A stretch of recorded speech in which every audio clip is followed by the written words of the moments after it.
Yo, yo, yo, yo, yo. It is eBlack TV. I am your host, eBlack. Thank you guys for showing up.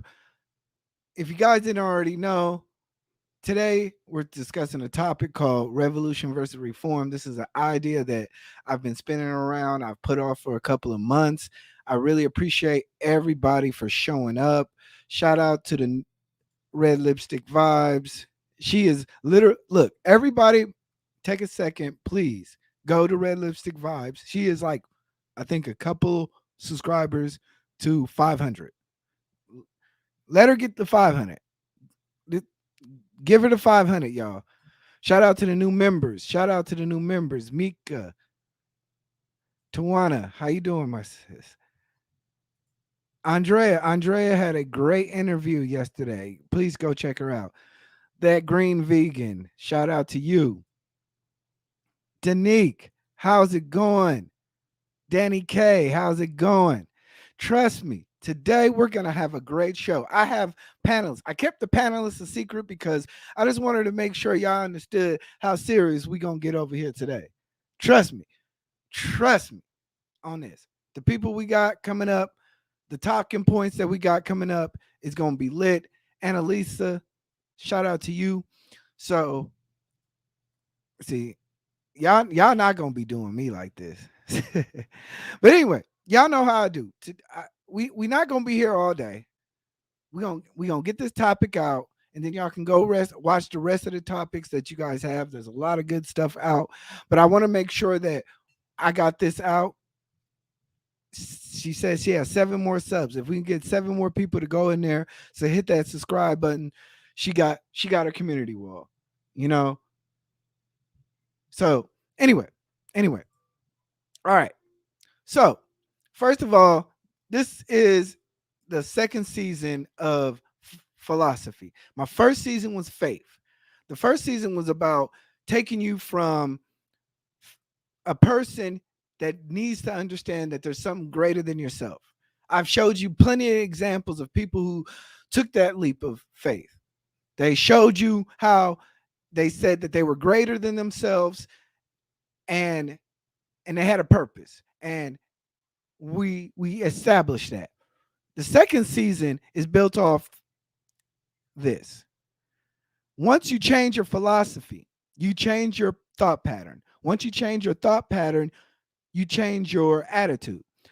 Once you change your attitude, it changes your behavior pattern, and then you can go into some action. That is Malcolm X, y'all. That is what second season of philosophy is.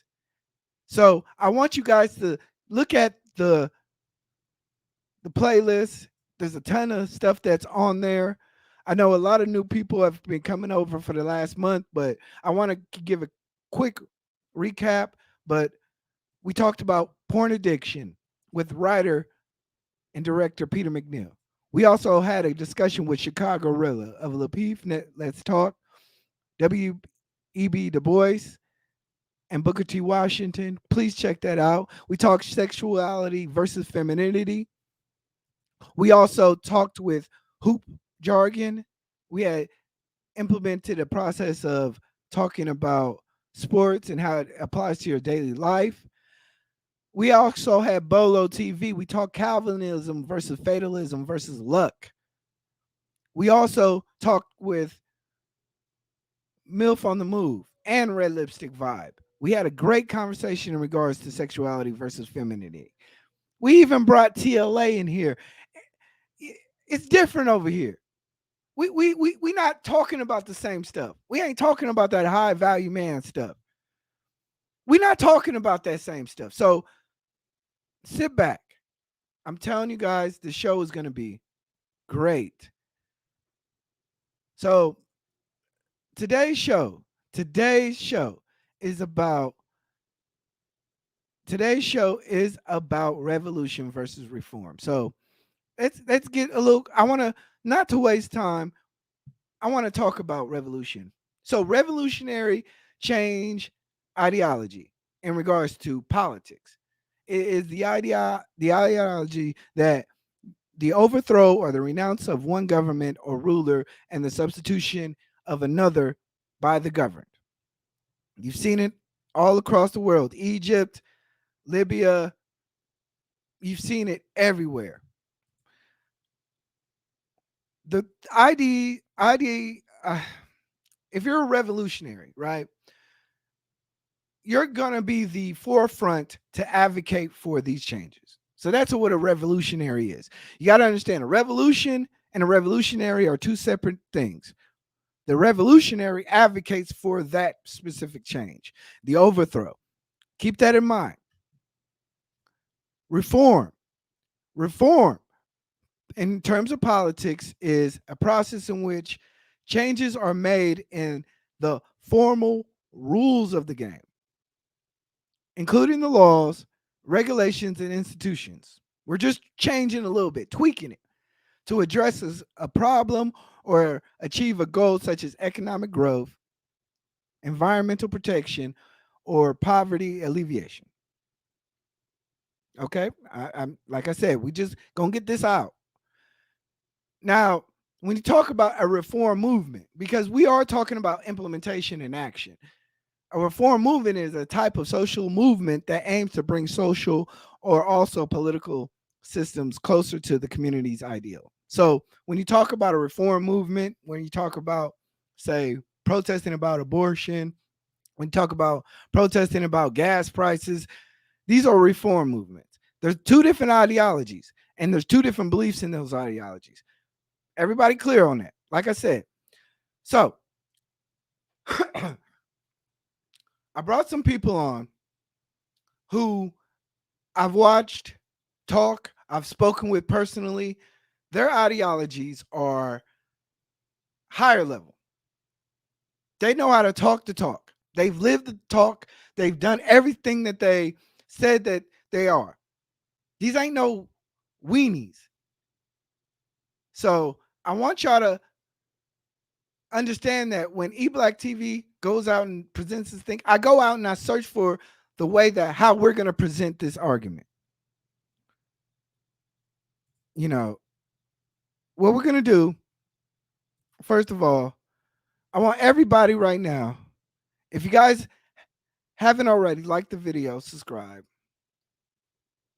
But hold on one second. Let me double check.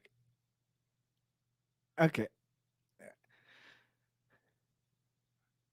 But I want you guys to hold on. I see we got a bot in here. I'm sorry, y'all.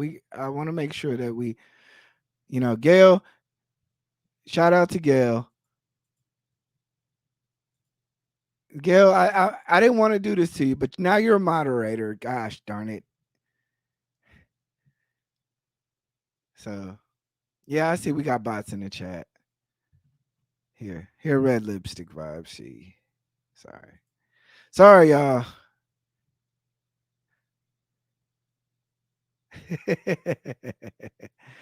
All right. I'm sorry. I didn't want to put Gail to work. I wanted her to sit back, but she said she want to work. Shout out to Biz Busy. Shout out to Jen on the block. But today, I want y'all to understand something. I'm bringing on somebody who I've seen personally represent the people. Spoken passionately. His name rings bells throughout YouTube streets. I want to introduce you guys to Hannibal. Shout out to Hannibal. This other guy, right? I've spoken to this guy personally. I said, yo, yo, you a dope dude. And when I learned his past and I learned how he got to the point, I was like, man, we gotta bring this out. And when I thought about revolution versus reform, I was like, you know what? You gonna get on this. You gonna get on this. Shout out to Jonathan. We gonna get busy today. We gonna talk it. We gonna talk a whole bunch of shit. We gonna get to the problem because there's a lot of fake revolutionaries out there. There's a lot of fake people who depend on the system. We gonna see where you exactly lie. And I hope by the end of this, you guys hopefully will change your philosophy. Hopefully, you guys will have an understanding where you're currently lacking in your actions, and we're gonna get it right. Shout out to y'all. So what's going on, my guys? Well, thanks for having us on the show. I'm happy to be back. I'm back on the web. I haven't done any podcasts in a while. Uh, I try to avoid the sensationalism. Yeah, and I see Jonathan. He's in his. Oh, look, I would roast you, but that Nike outfit. That's damn near banned right now. Why? Just let's just say a lot of people have been robbing stores with that out. But I see, Jonathan Barronville. Like, I appreciate it. We met at the Manosphere meetup, right? Yes, sir. Yes, and contrary to belief, you have a story, you have a background that a lot of people may not understand, and Yeah, I mean, on the internet, apparently, these days I'm just a coon, So, yeah. We go, but I have a whole story that's I think is interesting. We talked about it, so yeah. yeah. So this is revolution versus reform. Where do you guys lie on this? Where are we revolutionary? Are we reformists? Where you guys kind of personally lie your ideologies on this or perspective things? Me, I'm gonna say it outright. I'm a revolutionary. I believe that we as a people, whether black or whatever, we can deal with any changes. If it's not working, burn the shit down. We can rebuild. This system did not get built off one person or one group. It got built on the collective. And so I'll go ahead. My bad. no. So that's my opinion. What do you think? Y'all can jump in. Okay. You want to go first, Hannibal, or should I go? I mean, continue. You're talking now, brother. By all means, we got time. Yeah, we got time. So do thing. I used to actually call myself a revolutionary, and I don't want to say just call myself. Like, I truly believed in it. I was. I've kind of shared this before on my own show that I used to be a socialist, and so yeah. I mean, I was a socialist. I was a social justice activist. I was an organizer. So I used to be on the streets. Like, you could literally, there's newspapers with me on the cover, right? And I wasn't doing it for that, but just to say, like, I was actually heavy in the streets when I was with that frame of mind. And I even actually, I mean, I'm not gonna show it here, but I even have like a Fred Hampton tattoo on me to this day. To clarify, not a picture of Fred Hampton, but because that would be weird. But like a quote from Fred Hampton, right? And that was really my whole perspective. And over the years, I've completely, I would say, switched sides to the point where when I think about it, I kind of laugh because I realized that my former self would have called myself right now a coon. That's why I don't even, it doesn't even bother me when when people call me names or whatnot, because I have a different perspective now. Is because I know where they're coming from. I understand their perspective because I had that same perspective. So, yeah. You didn't answer the question. So I guess these days, I mean, if I had to pick one, we had this conversation because I wouldn't have said reformist until we talked. But then when we talked about it, I realized, okay, I guess I'm a reformist. So yeah, I guess I'm a reformist, but I still feel iffy about that. But sure, like I'm definitely not on the revolutionary side anymore. I'm not going to, because that carries certain very specific, yeah, like it would be. What Jonathan? What does it carry? And I'm asking you for the purpose of the viewers and clarity, because my personal belief is that when you have these notions that are abstract in nature, it's really important and valuable for us to make them to know. Like, I need to know when you say the word revolutionary, what are you thinking, so that way I don't have to make assumptions. You know what I'm saying? Sure. So eBlack gave the definition that he's going by, but I guess for me, if you wanted just me to clarify where I stood, I looked at the revolutionary mindset in two. They were like it was twofold, right? There was the economic aspect, which was Mm-hmm. the anti-capitalist, views that I had, and Mm-hmm. then there was the, I guess I would say, the more social aspects of it, Mm-hmm. where in terms of like the social changes that I felt you could not achieve without a revolution, without long, essentially, you know, some period of just, for the lack of a better way of saying this, just fighting the system, and boots on the ground and saying, we're gonna go against the system, and we're gonna smash it and rebuild it. Like that's really what I believed in. That's where my mind was at. I can tell you right now, I definitely don't believe that these days, um, but yeah. And Hannibal, I want to make sure that before I want to get my other guest up here. Are you ready? Yeah. Give me a Oh, thumbs I'm up. sorry. Okay. So this person, I think you guys would probably think, wow, why would you invite this person to this? I had a conversation with this person, and this person schooled me. I was talking about big revolutionary talk, the New Deal stuff. This person got me. And I ever since then I recognized that if we're gonna have these hard conversations, we need to invite people who study, who read, who are able to articulate points. I want everybody to please clap your hands or virtual snap for Amira. Uh-oh. What's Uh-oh. going on, Amira? Sorry Hey, about that. I'm a mess. I'm getting phone calls and all kinds of things. I'm sorry. How you guys doing? if you need time, don't worry. I can drop you down until you get right. Okay.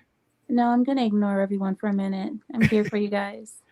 Okay. So thank you for joining. So I'm not sure how far you've gotten along with this, but it is revolution versus reform. Where do you see yourself on that? Revolution.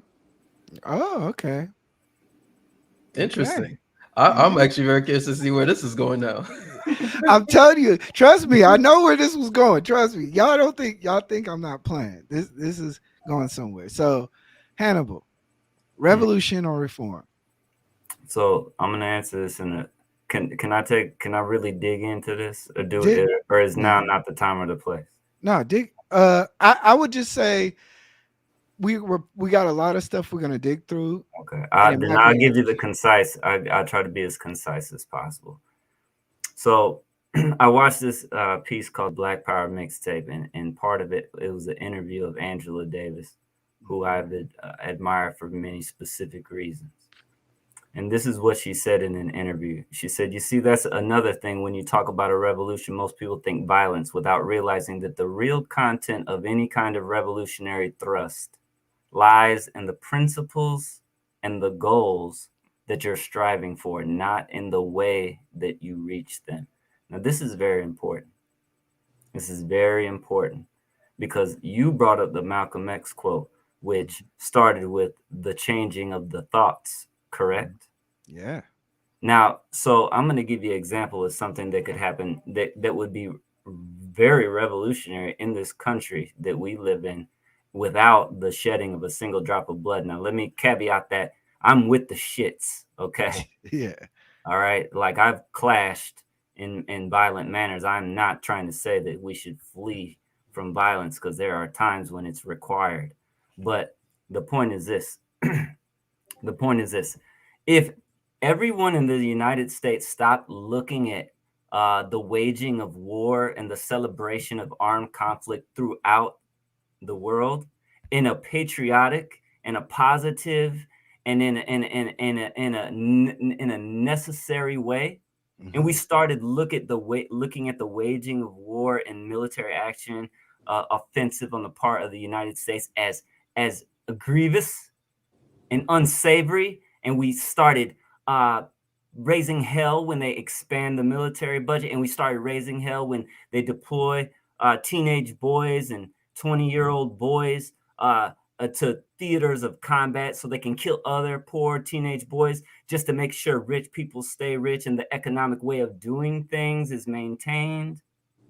Like if we all turned away from that, like hard, that would be revolutionary because this country is a warmongering country.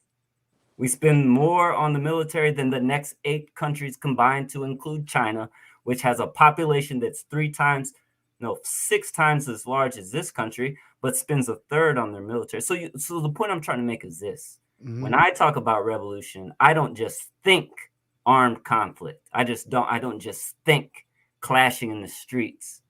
Yeah. I think about abandoning unsustainable, toxic ways of doing things And replacing it. and replacing it with something fundamentally different. Yes. And Can I that's can I ask Hannibal a question real quick? hold on, guys. Um, Trust me. okay. We're gonna get into it. Like I said, so you know, when we talk revolution, right? And goodness, how does this play out? How do we have a revolution in the 21st century? We've seen countries across the globe totally flip their government. But in America, is that realistic? Can we have first, let's start off with revolutionary policies. Can we literally take over a section of America? You could take over the entire country, but not in the way that you're thinking. Ah. Imagine if every United States citizen said, I'm not paying my taxes until you reduce the military budget by 50%. They don't have the administrative power to collect, to force everybody to pay taxes. It would be an issue. It would be an issue. See, Mira, what do you got? Hannibal. But see, Hannibal. Hold on. Let me get a mirror in because she had a really good. The point I'm trying to make is that like we consent to a lot of the ways that we are governed and the way that we're governed in it, and we're governed in a tyrannical, oppressive way. We consent, and like retracting consent is a notion that a lot of people don't understand. Like you don't have to go along with things, and there are a lot of things that we could just collectively not go along with. That it would go very far. Amira, what do you? Because you had a reaction to that, and I kind of I think I understand where your reaction may be coming from. What was that? I'm just listening. So, Just listening. okay, you didn't have no opinion about it. I do, but I'll wait my turn. Okay, no, it's your turn now. Okay. This is not a debate. I want to repeat. This is not a debate. This is just a sharing of ideas, and hopefully we can get people to kind of see and kind of. I want to have a higher level conversation about this. So your opinion is valued, your perspective is valued. So I don't want you to feel as if we're not sharing your opinion. Thank you. I appreciate you actually inviting me on, because as known on the internet, I'm Miss Racist, Miss Hail Hitler over here. So sorry. Oh, sorry, I shouldn't say that word. But no, sorry about that. No, but listening to Hannibal, I understand what he's going with it. It makes sense in his world. But when you talk about the military being the thing that we need to reduce on or cut back on, the military is what makes America what it is. If we didn't have that, Russia and China would just own us. Mm-hmm. So we're not going to reduce the funds on our main defense, especially in moments like this, especially when World War III is possible. That doesn't make any sense, especially at this moment. If you want to reduce on something from your taxes, reduce on certain policies, like I would say left-wing policies that are not doing any good, instead of the military. Jonathan. Yes, sir. What does a revolutionary policy look like today? And you may not believe in it, but is it possible? Well, it wouldn't be a policy, but yeah, I mean, I think I do think that Hannibal redefined revolutionary the way that he defined it, because that's not the way that we were approaching it when at least the groups of people that I was organizing with and whatnot. I mean, we really believed in. It's actually kind of fascinating to me when I think that that's where my mind was at. But we really believed in essentially over time, essentially there would be revolts and like actual revolts, and and over time we would basically be able to take control. And some parts of it, like I said, was economically in terms of just, you know, basically taking back control of the fruits of your labor, the socialist perspective, right? And then, yeah, so I don't think it was like, well, to just answer your question, I don't see. First of all, I don't think it's feasible in America. The way that Hannibal defined it in terms of, well, before I say that, I don't think it's feasible in America, and I don't think it's ideal. That's first Well, thing. well, the But reason why I ask this question is I'll give you guys an example. There's an say in Houston, or say in some far part of Texas where there's a oil field or a manufacturing company, right? The city, the people of the city say, forget that. We're going to take it over. You're not going to tax us. We're going to take it over and we're going to distribute this to our government the way we see fit, much like unions do. so that's what I was just gonna get into that. I was going to get into, I guess the idea behind that is when I was about to say that, it's also not ideal because it's a very one. This is one of the things I started realizing, by the way, that kind of started shifting me. That's not what shifted me, but that's one of the things is that it's a very idealistic, utopian way of thinking. Because when you start thinking in a revolutionary way, at least in America, right? Because as Hannibal just pointed out, I don't know if he realizes this, but you just talk about how powerful the military is, right? And as much as we know that the military is not supposed to use, its force against its own people, right? You best believe that if once you're classified as a domestic terrorist, um, all gloves are off, right? So at that point, then I mean, we have the National Guard. We have, so the point is, if some citizens were to do something like that, stage some form of a coup in that sense, I guarantee you would see the National Guard stepping in. You'd see full blown military power, and to a certain extent, we've seen similar things like with the pipelines, Yeah. right?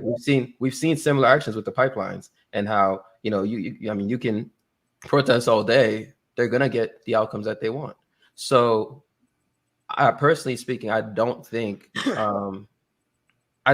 it's worth it. It's ideal to try to. I think it's just basically trying to become a martyr for no reason. That's how I look at it. And just one point I want to make on the military thing, right? In the grand scheme of things, I do agree. Like, I'm actually an anti-war person, right? I'm anti-war, um, and so I happen to be one of the few people who I guess would consider themselves conservative, who's very anti-war. Like, I don't agree with the ways that America polices the world and other countries all throughout the world and whatnot. However, the point that Amir made was an important one, because I also think a large amount of the things that we take for granted, which we do in America, um, is because of the relative safety net that we have living in this country compared to other nations. And whether you like it or not, a big part of what enables us to be protected is the so-called empire, is the fact that everybody's afraid to mess with America. You Whether you like it or not. So it's one of those things where it's like, okay, how do you balance it? Like, I think about this all the time. Me being anti-war and not wanting us to just being involved in every other country's affairs. At the same time, me also understanding that if we don't have the military power that we have, then other nations would feel much more comfortable to try us. But So right now, you can see can I other jump nations in not here? only don't want to try America, but they don't even want to try our allies. Let me jump in here, please, because here's what you all have done, you and the Exiled Lions.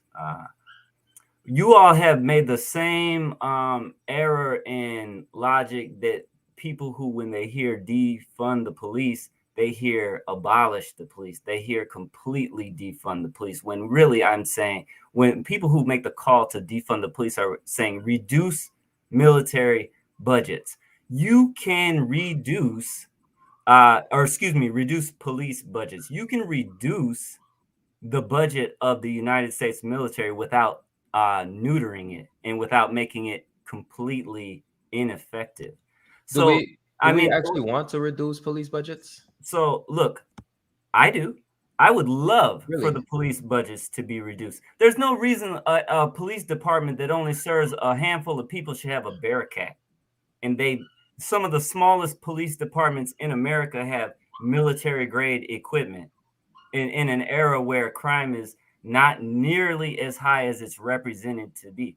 See, this That's is just why I not don't true, think Hannibal. Hold on, Hannibal, Hannibal, that's Hannibal. just not I true. don't want us to no, get no, no, too no, that's far. very true. I just don't want us That's to a get too fact. far I just down. said a I, fact. hold on. I don't want us How to did get you too even far down the change line. that? Hannibal, I don't want us to get too far down the line. We're gonna get to that point, but let's build up to just the ideologies first. Let's build our case. We're gonna build our case in terms of we start off with revolution, right? Let's talk about reform.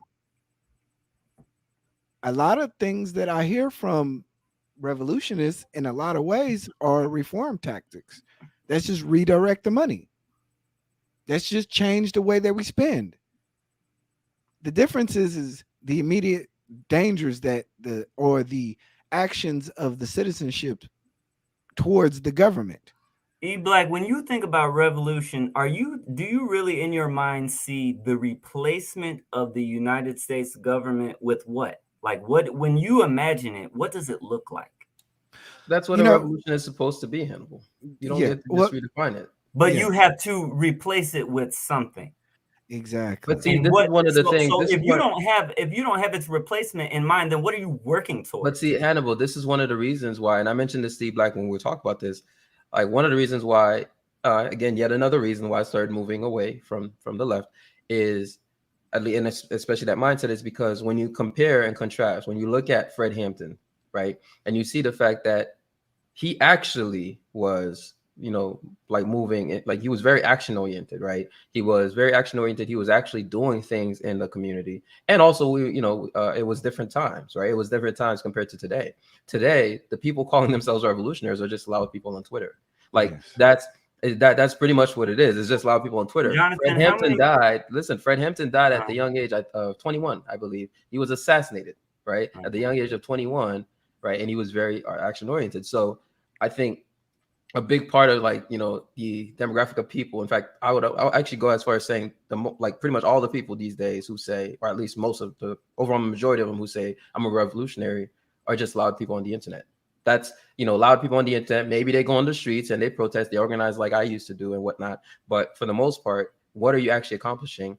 And to the point that you just made, you're not actually going to replace anything, which defeats the point of being a revolutionary. So stop calling yourself that. Exactly. So I want to keep this conversation going because you guys are ruining my bullet points. We're gonna get to let that point. but So I being need to that throw hold something on on, the record real quick. Hannibal, just 1 second because you guys already brought up something, right? And Amira, I just want you to get your opinion about reformist tactics. You talk about your being a revolutionary, right? But are you willing to replace the government? Are you willing to replace a whole situation? That's a setup question, eBlack. No, no. I'm telling you, there's gonna be. We're gonna ask questions. We're gonna break this down. This is revolution versus reform. This is your chance to Well, speak about this. at least don't ask her to say it in terms of what Okay, she's I'm willing sorry. to do, right? Because you're setting her ass up right now. Don't Yeah, say okay. I get it. what you're saying. Are you? Are you? No, no, no. I think it's perfectly fine. Go ahead, Amir. I can't hear you. We can't hear you. No sound. You're muted. Well, I don't think you're. She's No, she's she's not not muted muted yet. on my side. Yeah, we don't hear you. Your Join. sound went Come out. back in. Come back. Leave and come back in. Okay. All right. While we're doing this, we talked about Fred Hampton. Like I said, you guys are going down the line, but I want y'all to listen to what Fred Hampton said about this. Right. Hold on 1 second. I want to make sure that we got this. Make sure you're sharing the Hey, while audio. you're doing that, Jonathan, you ever heard of the Republic of New Africa? Yeah. Why you asked that? because I'm saying that that's an example of an organization who knows what they're working for as they define it. Like they're working towards statehood, a black state, a black nation state. They have And an within Amir, identity. can you hear it? Can you hear it? They're not just Twitter people. Like there are people working towards very specific ends that ain't on Twitter tweeting about what the fuck they're doing. You know, they're like they're my actually. point is more so. My point is more so. What's the end result? And the end result at the end of the Yes. day is you just making yourself a target without actually doing anything that's actually considered revolutionary. Yeah, Yes. and that's Okay. that's Hold something on a one lot of second. people Hold are doing on. for Yeah, sure. I'm gonna use this mute button now. Amira. Can you hear me? Yes. Okay. I just want to make sure that we got that. So No, the revolution. I was saying that I believe that the Constitution is one of the most perfect documents ever written when it comes to forms of government because it establishes the human rights of the people. I'm not saying that I want to revolutionize the system that America was built on. That's not what I'm saying. I'm saying I want to revolutionize what we have right now in the government, like the senators, the lifelong commitment to the office. I think there should be term limits to everything. yeah. I don't think that you should get a lifetime position in government So because, is that reformist or is that revolutionary? well, I want to see heads roll. So I would say that's pretty much revolution. I want to see heads roll. Okay. Okay. All right. Yeah, I will take that point. I see you back there, and give me 1 second. I want to get this Fred Hampton clip out. Sorry, y'all. So I got a little bit while you deal with the technical issues. Do I got a No. little? Do I got 30 seconds to impart a little bit of wisdom on this topic of the military? Wisdom. I'm the only person on this panel who's been in the military. I think I'm probably pretty qualified to talk about Can military y'all hear the matters, sound on this? especially more than any of you civilians. Am I not on mute? Oh, whoops. Can y'all hear this? No. Fucking nerve. Oh. Can y'all hear this? We can, yes, we can hear it, but it's not loud enough. I don't think it's loud enough. Yeah. Let But I'm me- very familiar with that. Anyway, but other people may not be. Yeah, this is Fred Hampton. He's speaking to. So everybody, let me see. I have a clip. I just find it interesting that Hannibal served in the same military that he feels that way about. We're gonna get into it. Look, a lot of you guys are cross. Look, When you get exposed, look, hold on. Fighting for my life. Y'all killing me with this. Y'all killing me. Y'all killing me. Y'all killing me. Look. All right. So let me get. I think this is probably the one clip I didn't download. But basically, the reason why I wanted to mention this, let's just X that out. We'll just freestyle this one, right? So basically the point was Fred Hampton, a young man who very inspirational, laid out his process of thinking and the way that organizations should be structured. Fred Hampton said, hey, the one thing you didn't focus on was the education. The one thing you didn't say was how we're going to educate our people and how we're going to get us from revolution to the actual promised land. It's cool to talk about taking over and I hate Whitey. This ain't about I hate Whitey. This is about getting us to a promised economic base, social base. So when we talked about revolution versus reform, like I said, I want us to understand the passion that we have for revolution and the actual reform policies that we're willing to take. The American Revolution took 30, 40 years. The Civil Rights Bill was a list of bills that took up until 10, 15 years. Do we want revolution or are we willing to wait for reform? That's where this conversation I want us to go. So, but you'd be waiting before we get into that, I want to bring up one more guy. Chef, shout out. Chef. Hey, what's up, Chef? And Chef, like I said, he's the voice, but I want to play a video that Chef kind of talked about. Peace. We're gonna talk about this. So give me a sec.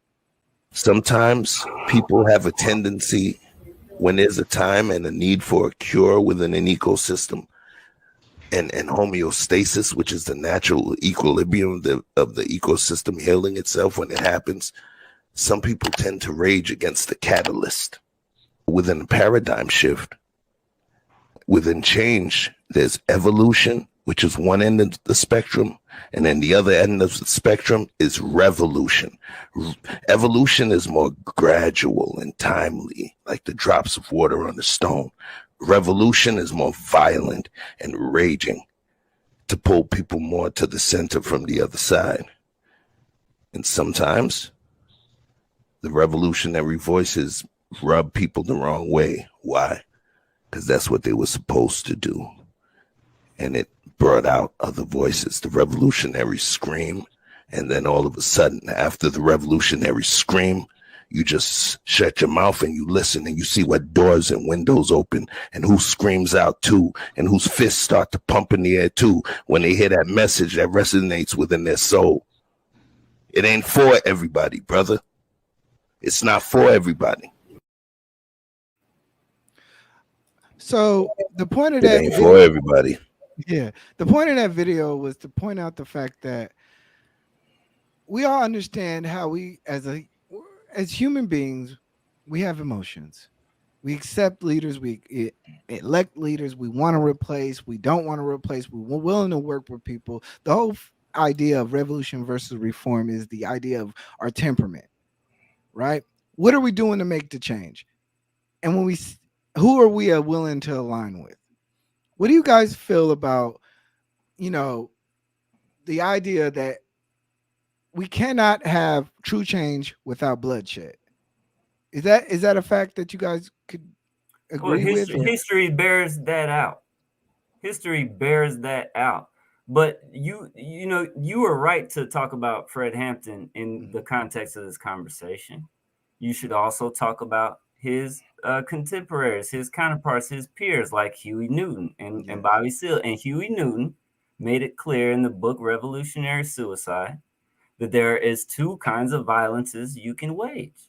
You can wage the kind of violence that's reactionary and that is inferior to revolutionary violence. Reactionary, they come to you and you respond to their actions. Revolutionary, you're doing the violence on your own terms for your clearly defined agenda. We talk, the Panthers, they wanted revolutionary it was a means to an end. The 10-point program was about self-determination, getting access to all the fundamentals of life, the food, clothing, shelter, education, so on and so forth. We wouldn't, if we had self-determination without revolutionary action, then so be it. Like, self-determination is what we ultimately want. And revolution appears to be the avenue by which it can be achieved. But it's important to JB, Jonathan, can we have change without bloodshed? Yes, I believe we can. We never have. We can. And say what? We never have though. Never had change without bloodshed. There's never been change without bloodshed. Is that true? What level of change are we talking about? Because we see, the like biggest what level of change? changes Because I want to make sure I'm understanding you. The biggest changes have come with bloodshed, to include just the changing of America after the criminalization of slavery. During Reconstruction, Black people getting in positions of government, and then Black people died because the system pushed back in a violent way. Malcolm was killed, Martin was killed, and the list goes on and on and on. Like, that's the bloodshed. There's I just want to jump in real quick. Yeah, go ahead. But hold up. But you take Martin as an example. Well, Martin did not believe in bloodshed. He died though. He bled. But you gotta. So now watch this. Hold on. Time out. Hannibal. What we're gonna do is, I want Jonathan to complete his point. Can he complete his point without interruption, please? You're right. I'm being ignorant. I apologize. Yeah. So the reason I got you guys on here for a reason. Trust me. So Jonathan, what I found interesting, eBlack, about the video you shared from Chef is that this is one of my books, one of my old books. Okay, right here, and it actually you showed Lenin, right? And it actually has Lenin's The State and Revolution right at the back of this right here, right at the back. And I used to read a lot of this literature, and actually, you know, like I was all in, right? But here's what I've realized. I think I don't think bloodshed is necessary. I think what's necessary is power. And now through trying to acquire power, um, yes, you may have bloodshed, but not in the sense of like the way that um, revolutionaries think about it. And just to, I guess, provide some more emphasis on that, um, these days I'm a capitalist, which is completely opposite to, me having been an anti-capitalist socialist, right?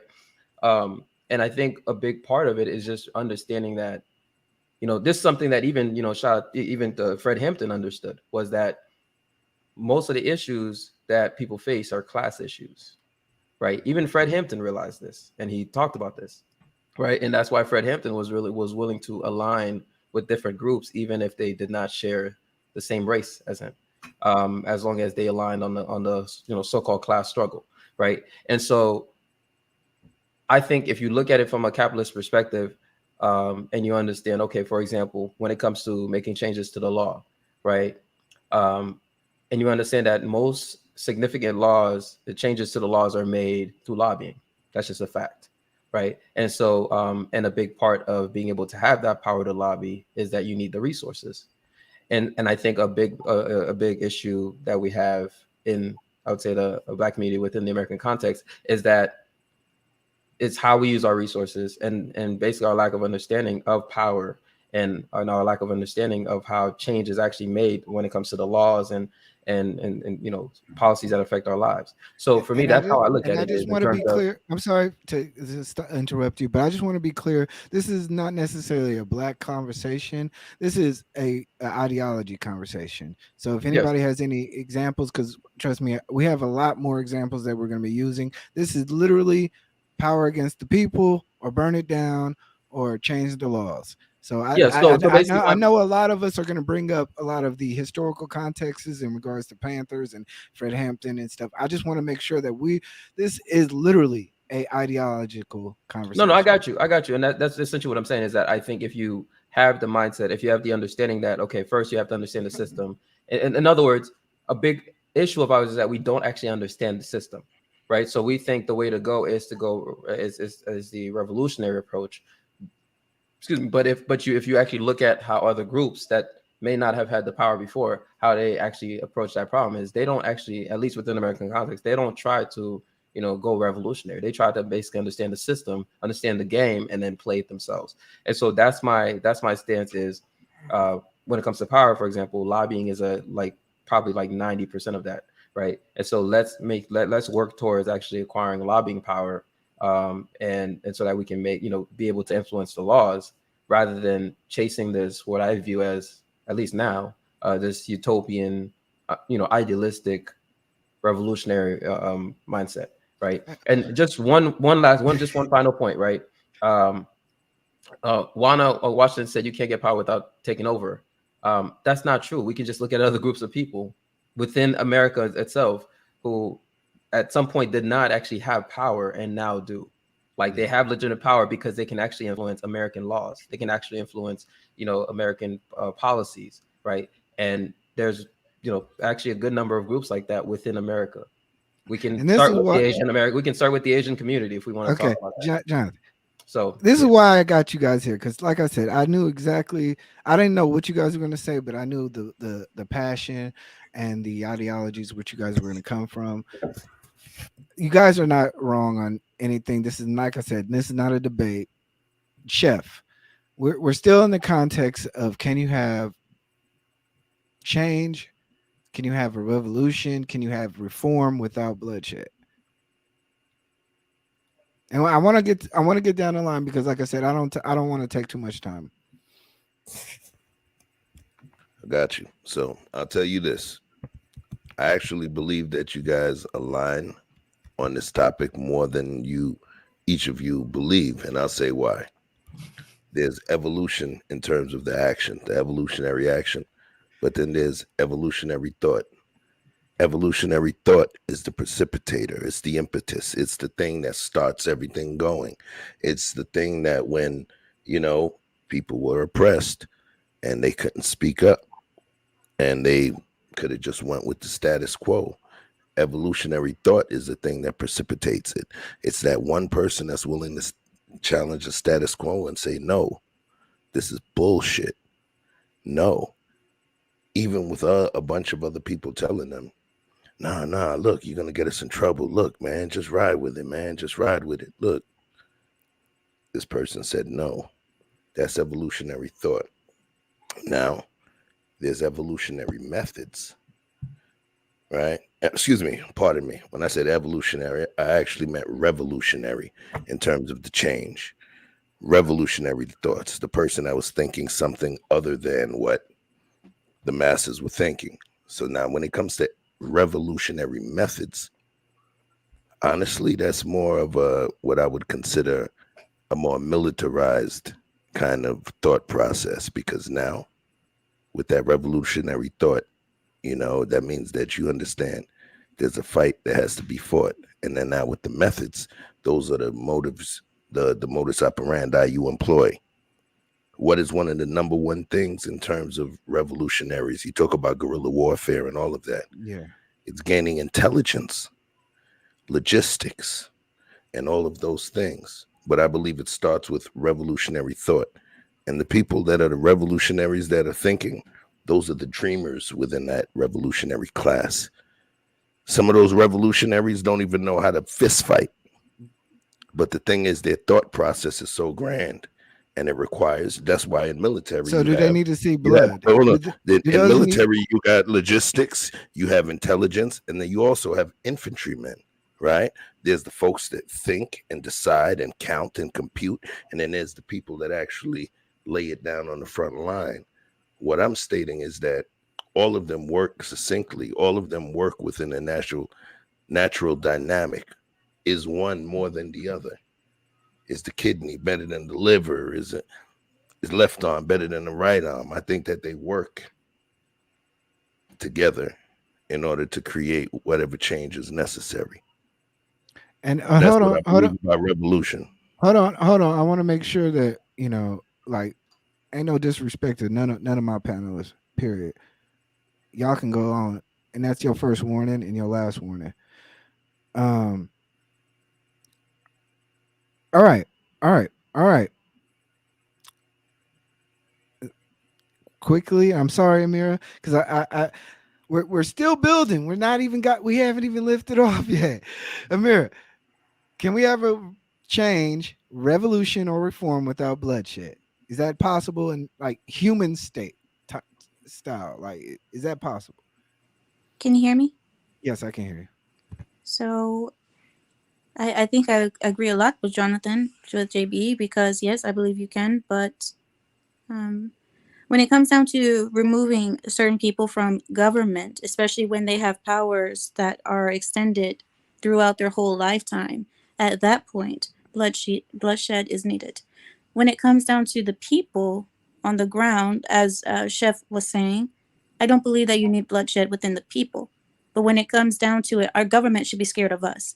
They need to be Mm. working for us. We are scared of the government at this point.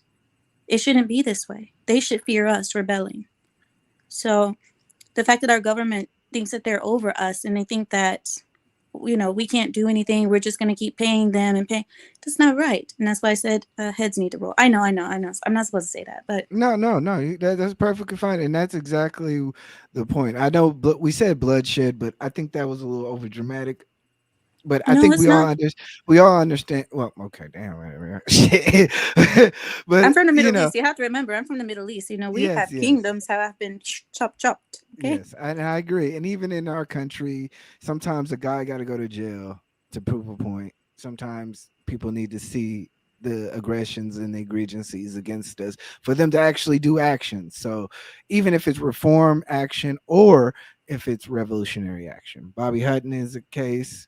A young man was beaten up the other day or a couple of years ago in Minneapolis during the protest. He shot at the police but the reason why he shot out because they were randomly running down this driving down the street, just randomly hitting people with rubber balloons. He took his Second Amendment act. He's now finally getting to be able to have the court system alleviate the pressures of law from him. But the simple fact of the matter is that sometimes you need to have these moments. Even with Rodney King, without Rodney King getting his butt whipped, we don't have reform in the police officers cameras that we do see now. So in a way, we almost do need to. Can I respond to that? With the eBlack, even with that, when you think Hold about on, that guys. situation, right? Hold on. So you talked about Bobby Hutton, and that was in the 60s. Mm-hmm. Is everybody familiar with the Move bombing? Yes. In Philadelphia? Yes. For the viewers, in 1985, the Boston Police Department, which some of the viewers who it kills me that there are black people in the viewership who think the police need more funding. These are the same police that dropped dynamite on the Move headquarters building in 1985 and killed a bunch. You talking about John Africa? Exactly. Yeah, that was and killed a bunch of men, women, and children. Okay, because they wouldn't leave the building at the police's command. Like, people have been bleeding and dying and trying to get self-determination, trying to challenge the system from the beginning. So, like, that's why I respond the way I responded. But I just had to mention them because it's not hell for activists from St. Louis were getting killed right after the Mike Brown summer in the most suspicious ways. Like, people are dying in now, right now, trying to effectuate change. While a lot of people who are benefiting from their blood are sitting at home swallowing everything the media says, all this bullcrap propaganda about how we need the military. Let me tell you something. As a person Hannibal, give me a second. Give me 30 seconds.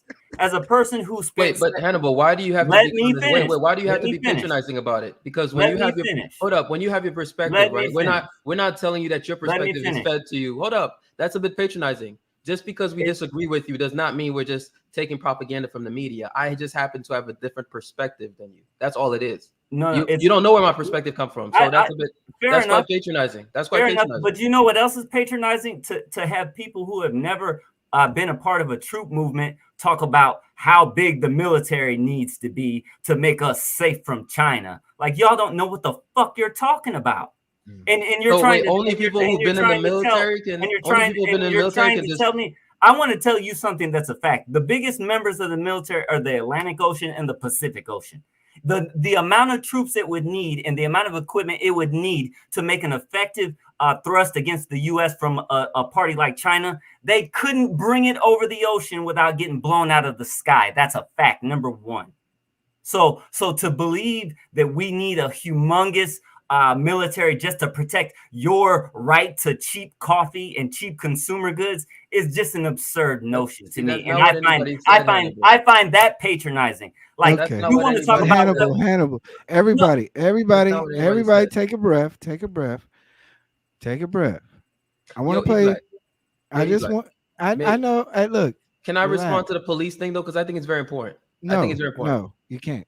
I just no, because I want to move this conversation on because we can talk about it in the context of how we're going to actually either fight the police in terms of revolutionary actions or reform the police.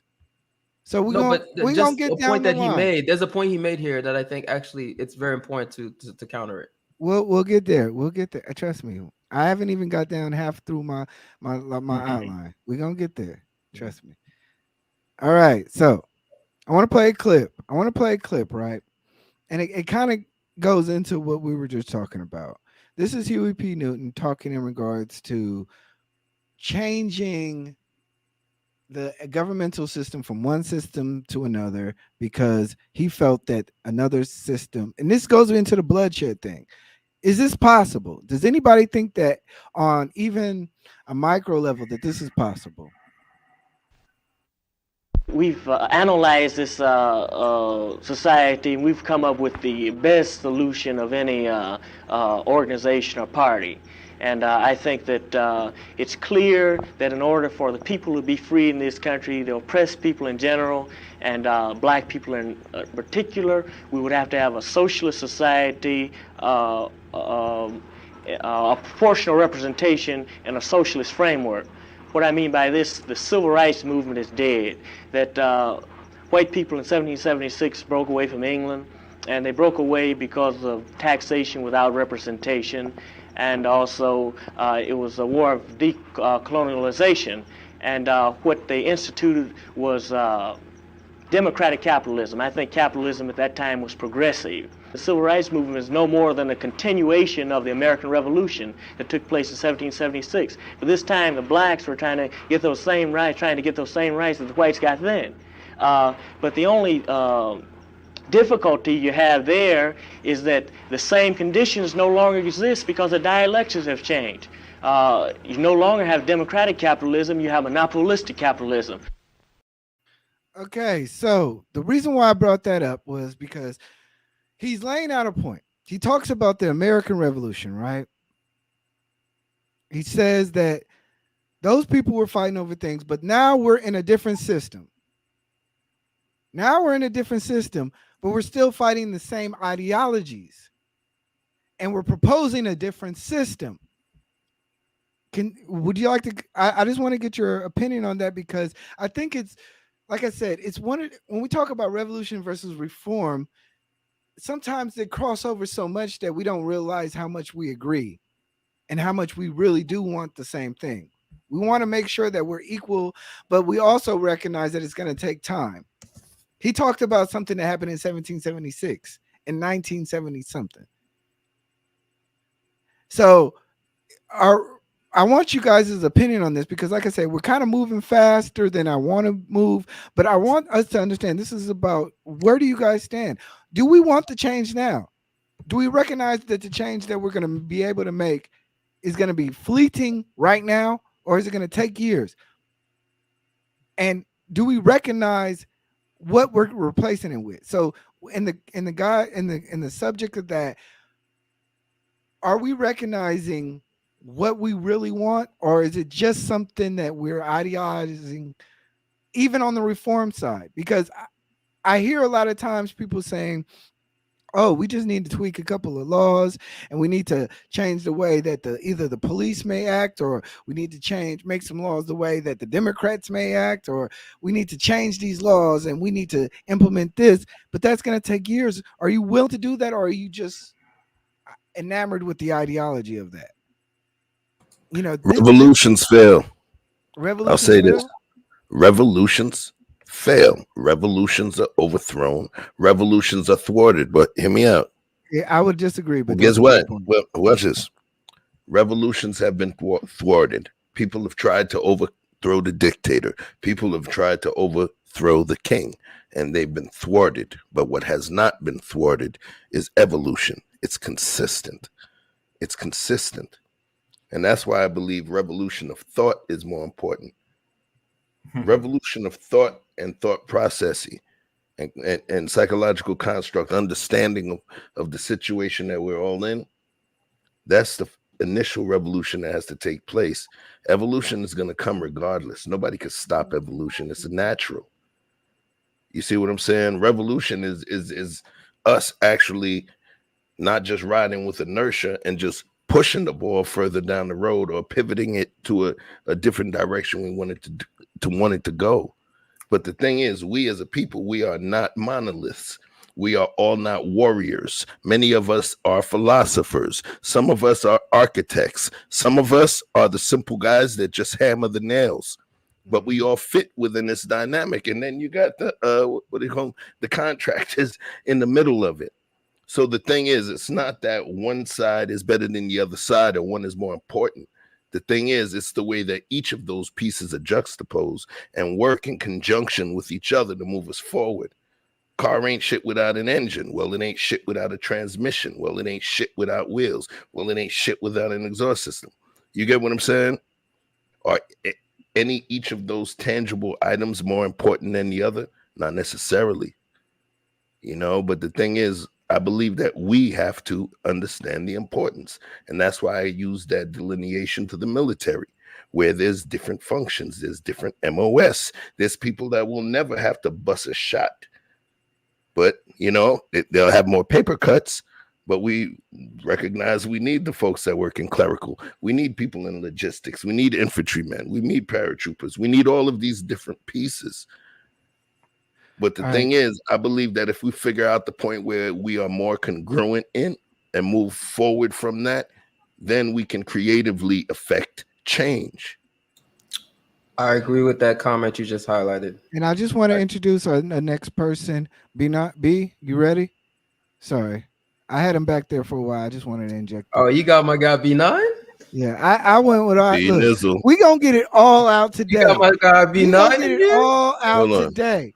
Either B9 here, I'm turning all the lights out. If you a revolutionary, I want you to talk that talk. If you a reformist, I want you to talk that talk. We're gonna get it all out. We want to have an open dialogue. This is not a debate. I'm not clashing people just for the simple fact of just saying, oh, I think it'd work. I really studied a lot of you guys, and I think you guys have great points. And I think it's sad that we almost censor ourselves to the fact that we can't talk about capitalism and socialism. I love this talk. Man, this is the talk, man. Look, this is my talk right now. I'll sit here all night and talk about this. I'm not gonna waste a lot of you guys' time, but look, let's get it out. Do you guys really think that we can put in a system that either through revolution or socialism, or I'm sorry, through revolution or through reform? Is it possible? Because we're going to go down, because I really want to get to our Trump subject. You said, is it possible to change the system through revolution or reform? Yes. Yes. Is it possible? Do you really think that you're going to get the system that you want through lobbying, Jonathan?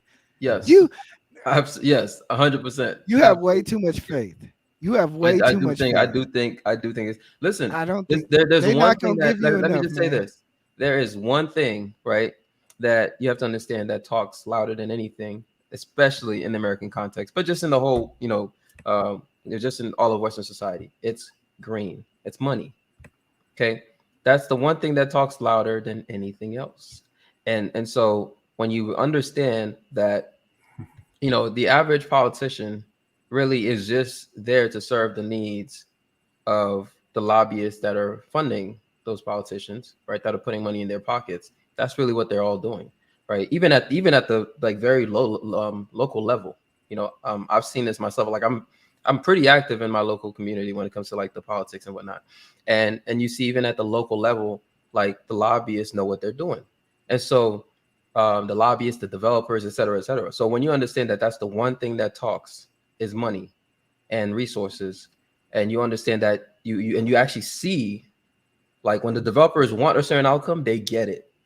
There's a reason. When developers want a certain outcome, they get it every time, because they're able to get the right politicians in their pockets, and they're able to do that through their resources and through through the lobbyists that they work with, et cetera, and whatnot. So yes, I absolutely believe that. I absolutely believe that because I see it all the time.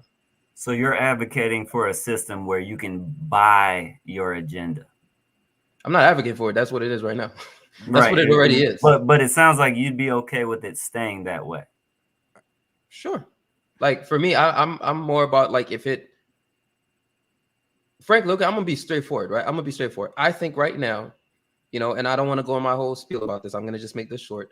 I think right now, even when we talk about oppression and whatnot, I think America, if you're in America right now, you damn near won a lottery ticket. Okay, that's how I look at it, right? We can say there's certain things we don't like about America. It may not be perfect, but you won a lottery ticket. And to a certain extent, it's actually kind of like a lottery if you think about it, because there's actually the visa lottery where people literally are waiting years on years, decades sometimes, for a chance to get into America. People are risking their lives, risking their families, etc.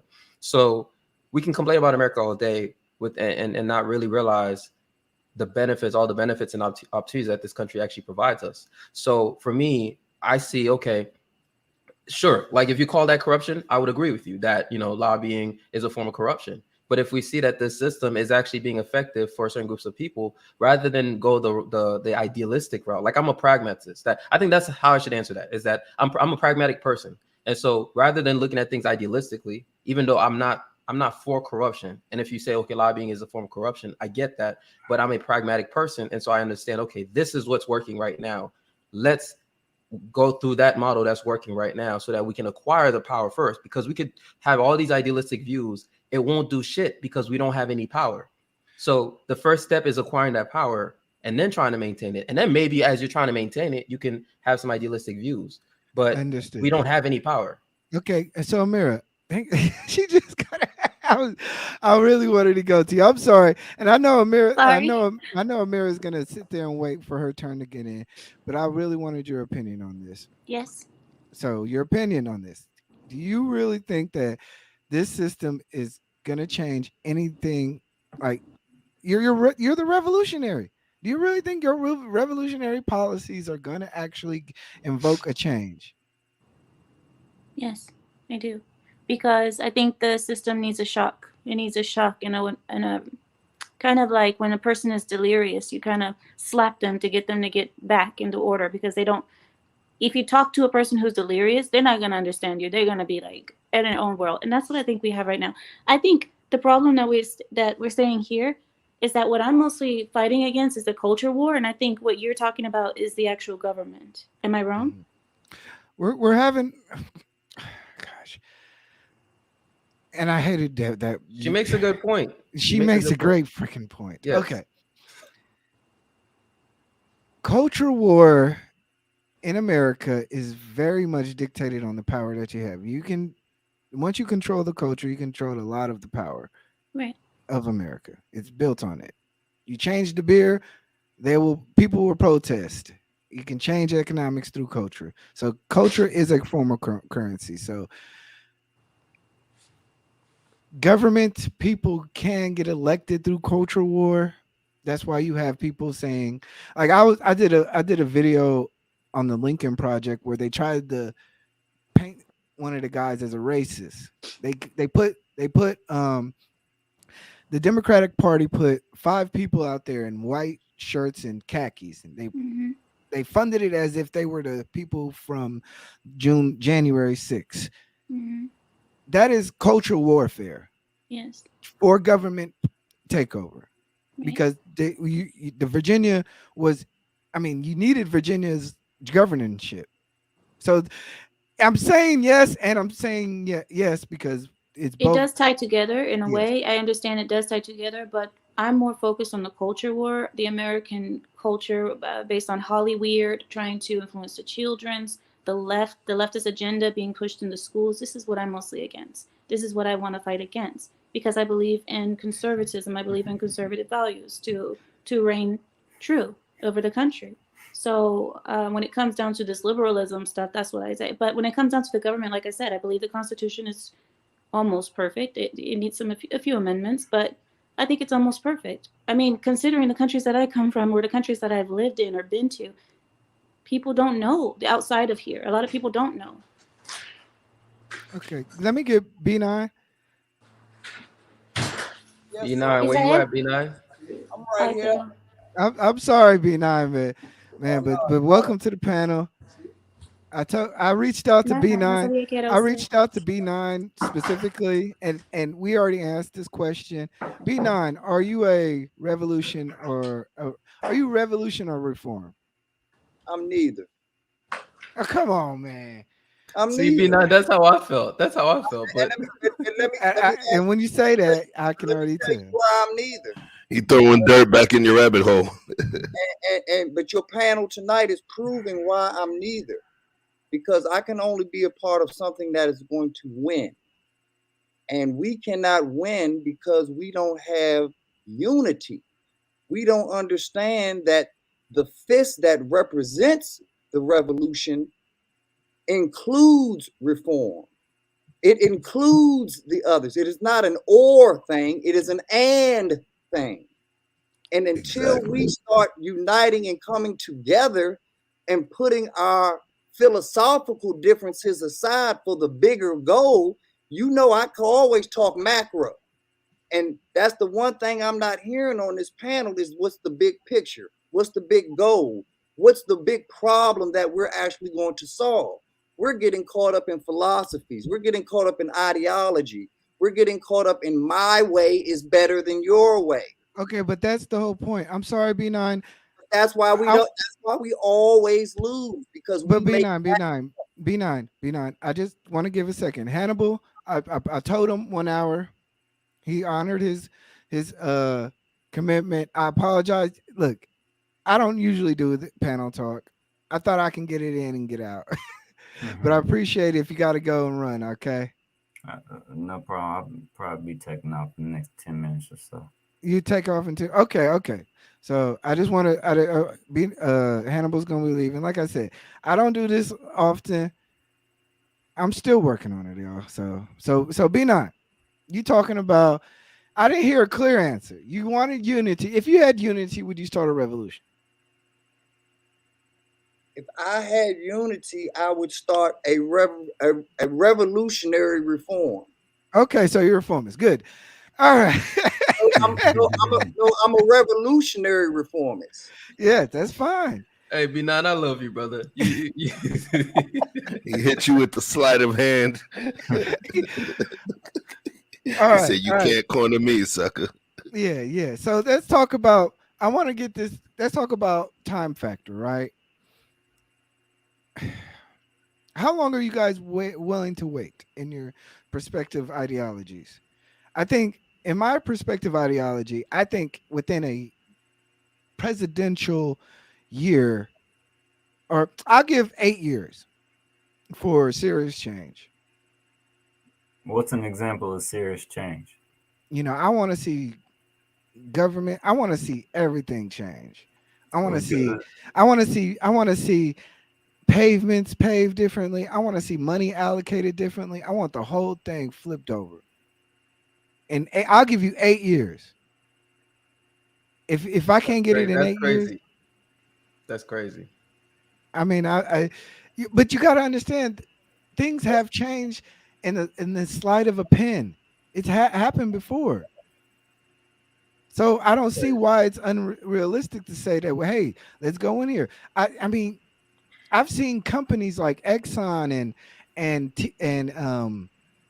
BP come into America and build factories within 8 years, multi-billion-dollar factories. That's allocating money with tax abatement. You telling me that we can't sit here and allocate our own funds and take over some stuff? eBlack, what's their barriers? Like, for example, I mean, even when you talk about the time frame, let's take the Haitian Revolution, for example, right? Like, you could say officially it was started in 1791, right? Because that's when the first major revolt took place. And then it pretty much ended in 1803-ish. And then Haiti got their independence in I guess declared it in 1804. Okay. So, that's about like 12 years, 13 years, whatever. But you were also, dealing with actual slavery. And you also had in each one of these revolts, right, you had like slaves with machetes cutting heads off and whatnot. So we're talking about very different, circumstances. But didn't Egypt just flip its whole government? Didn't Libya flip its whole government? How many governments are we seeing across the world that are just flipping? You realize the state that Libya was in, right? Like I'm telling you, every situation that you could think of, there's a different. I think it's possible. Set of circumstances. I think it's possible. I would like to speak a little bit on Libya. Ignorance is bliss. So when you don't burden yourself with education and knowledge, of course everything is possible. Yes. That's why we have to educate ourselves so that we can truly know what we're up against, so that we don't bring a rubber band to a nuclear fight. I have my beliefs. I've seen the whole chat can see you crazy. I'm glad.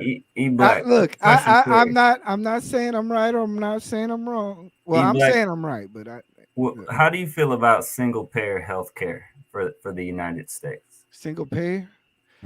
Single payer healthcare. Hey, Chef. Hey, I think you know what? it was August 14, Chef. It was August 14, 1791. So I'm gonna wrap this up, and then I'm gonna That was close 22 was because when number they one, considered the official date. on every But wait, we'll hold talk. on, We'll talk. hold on. For the record, I didn't expect to come on here and have to deal with a childish person who does these little laughy outbursts every time I open my mouth. If I would have known you would have brought this clown from the other clown show on this show, I probably Me? wouldn't have accepted the invite. Are you talking about me? You can say my name when you're talking about me. This is ridiculous. You can say my name. Okay, that it's ridiculous. Now, All number right. two, I asked you about single payer for a specific reason. When Yes. I think revolution, when I think very specifically, like my elder Angela Davis said, about the principles and the goals of the revolution. I would like to see specifically single payer be adopted in the United States. I would like to see this country live up to its promise and its boasting about being the most wealthy. If we're the most wealthy, why don't we do single payer like countries with far less wealth? That inconsistency belies the truth of what this country really is. Okay, single payer is totally doable, and what it would do is it would remove a person's dependency for labor to their connection to favorable health outcomes. You got people doing soul crushing work, people having their labor taken advantage of just so they can have health care for their kids in the wealthiest country of the in the world. And you could be in another country like even Libya before America bonded to the Stone Age was offering free healthcare for its citizenry. And it's shameful that this country can't offer it or won't offer it. When I think about revolution, I think about doing violence to make the elected officials force this government to adopt single payer. That's the kind of violence I'd like to get behind. Let's fuck these people up until they stop tying healthcare to fucking labor. It's inappropriate. Does that make sense? You know, I like I agree said, with you that- hold on, I hold agree- on, hold on. I agree with you that- We absolutely cannot talk revolution without having specific goals and principles and that we're working towards in mind when we think about what we are doing in this revolt. So I agree with you that healthcare is an issue. Like the healthcare is an issue, but single payer, I don't believe is the answer. I think I think we have issues with with big pharma, right? In terms of just their abilities to basically charge whatever for any medication that people need. I think we have issues when it comes to just the actual practices, like the doctors, the clinics, etc., and their practice and what they're actually able to do. So I think I don't believe single payer though is the answer. I just don't. Jonathan, do you know that this is one of the only countries in the West? I know. I'm aware. I'm aware. No, you didn't even let me finish. I'm going. I already know what you're gonna say. It's the only you country don't. where You don't. Did you Yes, know I I'm about do. to talk about plasma being exported and harnessed for profit? No, you didn't. No, that's not. No, you didn't. Because you're too committed to this interruption. This country is one of the few countries in the West that still allows private companies, to gather plasma and blood for profit. Many countries in the West have criminalized it because there's obvious ethical and moral reasons to criminalize it. The point I'm trying to make is there's no reason there should be profit motives in health outcomes. There should be no correlation between profit motives and health outcomes. That is a pure abomination. And this is a specific thing that people should be fighting for. When you think about revolution and what's going to change and what's going to replace it, you have to have specific goals in mind. So let me ask you this, Hannibal. Since we're talking about single payer, right? Mm-hmm. When I said 8 years, the Obamacare is technically trying to move towards that. That is it's trying to gear towards single payer. It shuts up a marketplace to where the single payer chooses their company, while it still creates is that there's the government pays for everybody, but nobody comes out of pocket. But if you're still changing the standard at the top, as I was about to complete, I was about to say there is still a layer that it's going through. It's not going to be immediately, but it still creates in the wider sense of the thing, you're not going to have the perfect system. There are no perfect systems. The point I'm Exactly. trying to make as I exit is that if we're going to talk revolution, we should be being a lot more specific.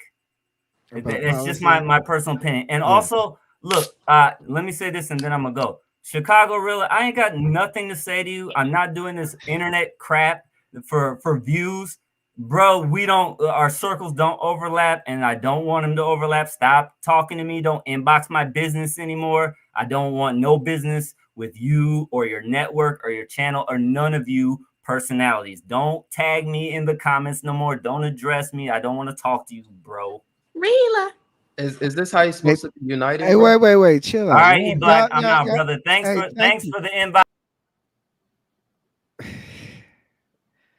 You know, this is one thing I noticed about a lot of No, chill you know, out. Look, we revolutionaries. talking revolution versus reform. Look, I'm gonna handle that. We gonna handle everything vaccines. It's good. Let's keep the conversation going. You know, like I said, we're talking about trying to implement processes and how much are you willing to take. Jonathan, you talk all this about you're willing to put the power behind. How long are you waiting until you've drained all your lobbyist money and then you realize you didn't get nothing that you put invested in? I mean, so there's a framework for lobbying, if that's what you're asking. There's a framework for lobbying. So you don't just, it's not something that you just pour money into endlessly without, you know, seeing some kind of results, without having the thing that politicians do behind the scenes, right? Is again, And how this is long something are that you willing to wait? hold up, I'm going to answer it because there's this context is necessary, right? So even on the local level, you could see this, right?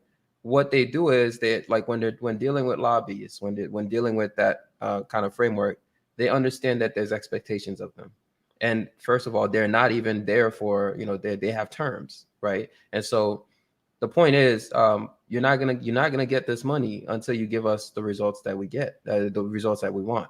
And so it's in other words, however long it takes to get the results, but that doesn't mean that you're, you know, just wasting a bunch of resources.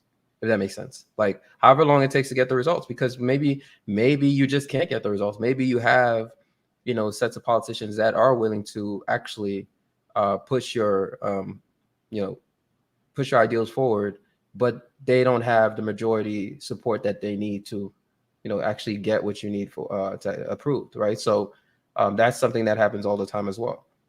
So it's just something that, again, it's just however long it takes to get the results that you need is my answer. So however long it takes, you're just gonna keep putting the money down the pit and But do it's not it. going to be down the pit. Okay. There's expectations. There's expectation. I get it. Yes. Amira, how long are you willing to wait until the candidate that you want is not giving you the revolutionary tactics that you want? The candidate? You mean like presidential candidate? Any type of form of candidate. Your mayor, your city council. Well, these Because different. you said you were revolutionary. I said a hard line. Look, I'll give somebody 8 years. After Yeah, 8 eBlack, years, 8 years is no. after That's 8 way too years, short. I'm sorry. That's way too After short. 8, we have eBlack, no, because the first 4 years of a person's presidency, they're basically trying to change what the other president did before them. The last 4 years, they're trying to make new policies that are going to start taking effect a little bit more later. So 8 years is really not that much. look. I understand, but if you're going to be on revolutionary policies, we can't wait for our kids to be 8 years old. We have to be active. We have to make immediate changes. We have to see them sweat. 8 years, you can have compound interest that could probably buy you most things that you need. Like, this real change is not made like this. You Look, can't think eBlack, of the only change. we're talking from the revolutionary standpoint. I'm sorry. Yeah, exactly. But the only changes that can happen that quickly are changes for the worst. The changes for the better take time. Like look at Iraq, for example. Iraq and Iran. In Iraq, it was beautiful. Iran was beautiful before. Very quickly, like within a year, it turned into a war zone, a trash place. Honestly, it's really bad. And it used to be paradise. But how long is it going to take those people to rebuild their country now? It's going to take a lot more than 8 years. I get it. Or you don't think? I I would think love. I would okay, love for. okay. I guess okay. From start to finish, yes, it's gonna take longer than 8 years. But if I don't see no progress between that, then I think that revolution is ineffective. I But would love for. So a now I got to revolution push back destroys. on that. Even with a business plan, even with a business model, there's a certain level of faith, understanding in your plan, and patience, right? And you understand they say it's not a sprint, it's a marathon. One of the number one things that some people say about our community is our lack of patience or seeing the macro vision or seeing down the road that we look to the past. And part of it is understanding that there is revolution and there's evolution. And if we understand that certain parts of evolution are going to take place even without a natural catalyst, just by virtue of homeostasis, is going to happen. But we have to understand that everything is not going to pop like this. You realize that on the planet, before the tectonic shifts and when all of the continents were still connected, the puzzle pieces, it was all black and brown bears. Once that shift took place in Antarctica, right?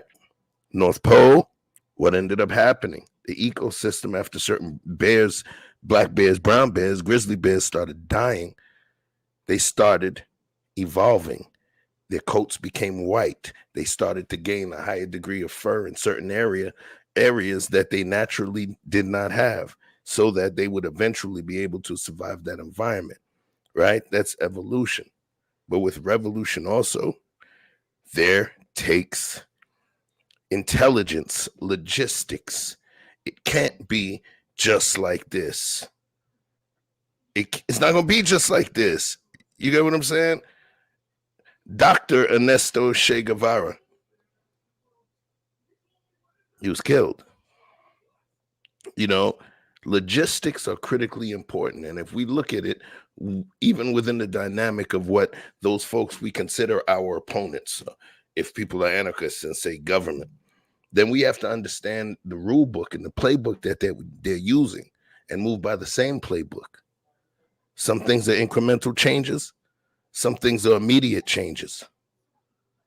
Revolutionaries are disruptors. But the thing is, we have to understand the impacts of those shots that we volley over to that other side and understand it may land right now or it may take 20 minutes for it to land. But we have to understand the impact of it and understand that each of the variables or ideas that we've had on the panel represent a different piece necessary for change. The intelligence, the logistics, the understanding, the infantry soldier that's ready to lay it all on the line, the logistics person that's ready to shut their fucking mouth, right? And work, because guess what? Reform also works with revolution. So Part of reform so is changing it from the inside. Revolutionaries have spies, so right? how long are you willing to wait, Chef? I'm willing to wait as long as I understand the depths and the time required to achieve the specific goal. And with all of that, regardless of the actual revolution, it has to be how pervasive that revolutionary thought is. The revolutionary thought is important. That's the thing that's going to make somebody willing to lay down their life. That's the thing that made the Japanese kamikazes during Pearl Harbor willing to crash their freaking planes into a ship. That's the things that make, no disrespect, including their love for Allah. Certain jihadis do some of the things that they do. That's what makes samurais do seppuku when they fail in the mission, because those are the soldiers. Those are the soldiers. So I believe all of them work within that dynamic, and all of them have a certain level of equal importance. But if we try to deny the other, that's where we fall and nothing happens. All right, so B9, I'm gonna let you close on this, and then I'm gonna have a question. Our final question is gonna be about Trump, because, like I said, I literally only asked everybody to be here an hour. I'm still working on this panel talk. I don't know how to have to all do this. I'm just gonna do my back. I'm gonna go back to my own shit. shout out to Court. I would love for Court to come up and tell us what Obama did in 8 years, but we're not Okay. going. We're I not seen going. that. I seen that. We're not going Trust to me. derail the conversation. But I know Look. what he did in 8 years. Oh, don't stop. do it, Amira. Don't do it. B9. Yo, B9. this dude trying to do a 1 hour show with the type of panel that's an 8 hour show. This is Right. an 8 hour panel that you doing 1 hour. All I know is that Cheapskate. Obama has a few nice mansions out there these days. You know what I'm saying? That's all. Yeah, I know. but don't forget about the global warming. He's scared But about the ocean rising, but he got a house right on the seaside. Uh-oh. Uh-oh. B9. Yes, sir. All right. So, how long are you willing to wait for the effective change that you of the ideologies that you are supporting? Not one motherfucking minute. But wait, that sounds revolutionary. No, But you It's said not- you. no. Okay. Once again, I'm educated, so I'm not waiting on a unicorn because I know they don't exist.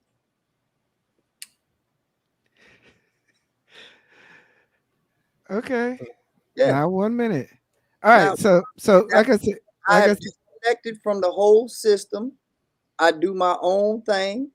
You know, all I do is talk money talk because I understand that the ruler of the world has ruled this world for before 1492. The ruler of the world back in the 1400s is still, that family still rules the world today. So all of these revolutionary people and these reformists don't even know who they're revolting or reforming against.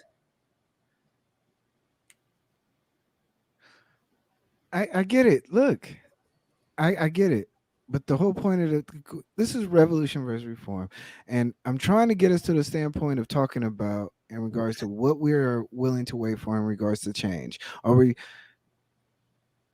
I'm trying my best. Yo, eBlack. Okay, can you please let me address the police thing because I think it's very important. It's actually a very important thing. No. I want to move on to Trump because we have to go Hannibal on. make that point. You let Hannibal make that point, but we have to address. I can do it in 2 minutes. Okay, go ahead. Okay. Oh boy, here we go. Because so Hannibal was saying that we should not, that we should not want police officers to have more funding, et cetera, right? Now, I just for the record, I do agree with the idea that police, armed police should not be showing up to every encounter. I do understand that idea. If when people who are saying abolish the police are saying that. However, I think to me that mindset actually highlights one of the key flaws in people who have this so-called revolutionary mindset or who are activists and whatnot, which is the fact that they a lot of times go after the wrong problems. So when you think, for example, about what is actually affecting the Black community, and I know it doesn't sound good when we say this, right? But I was stabbed as a kid, right? Okay, to be fair, this is important, eBlack, right? But this could be your opinion. No, I know, but I want to make this. I want to make this point, right?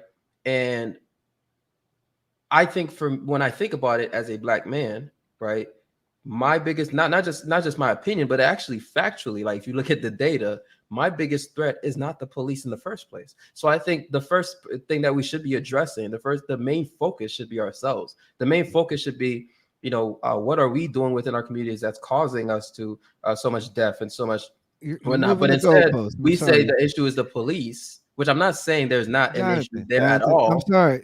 I'm sorry. I don't want to be disrespectful, but you're moving the goalpost a little bit. I'm not. I totally understand. I would really love to have this conversation and nuance in the way that you're putting it. It's a great conversation in the way that you're talking. It's perfect. I agree. I agree on principle that what you're talking about is a great conversation. I just don't think that conversation really fits revolution versus reform. I also want to move on to the final question. So can you forgive me, please? Please, come on. Sure. All right, thank you, man. Look, all right. Was Donald Trump a revolutionary or a reformer? That's the question I wanted. Is Donald, because I have my own opinion. I'm going to go last. Was Donald Trump a revolutionary or a Hold reformer? up, hold up. I gotta do this. Nice before I question, son. Nice question. You Wait, got wait, everybody is dropping he? now. No, I just had to Oh do this. Oh shit! Oh shit!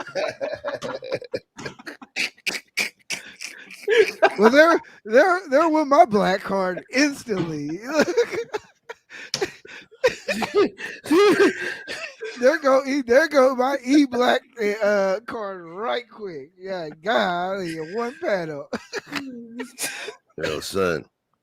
So, all right, who wants to look? I'll I'm answer gonna this one ignore it. first. Yo, I'll answer this one first, right? So, let me be literal, right? I'm going to be very literal about it.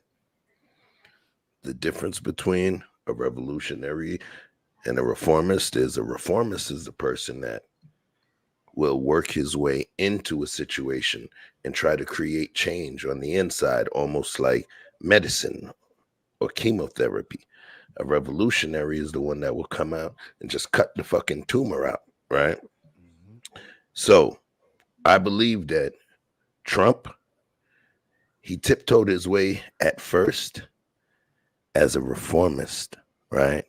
And got in, but he Trojan horsed him.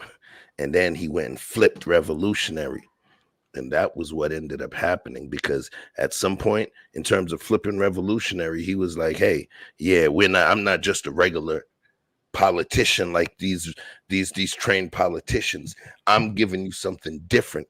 He started moving like revolutionary, even though I believe the way that he found his way in, he Trojan horsed himself into this dynamic via seeming like a reformist. But once he got in, it was like his party line. Forget all of these politicians. At one point, it was like pretty much fuck the Democrats, fuck the Republicans, fuck them. It's a new movement. That's what I believe that happened. So I could say he was 15% reformist, 85% revolutionary. He utilized reformers to get himself in the door. You know, I took my shoes off at your doorstep, right? And then you let me in, and then I go and take a piss in your living room. Is a difference, bro. He got himself in, you know. So B9, do you think he's a revolutionary or a reformist? I think he's a great actor. That's what I think he is. I think that he paid attention to what his audience wanted from him, and he gave his audience what they wanted. He did not play the political games.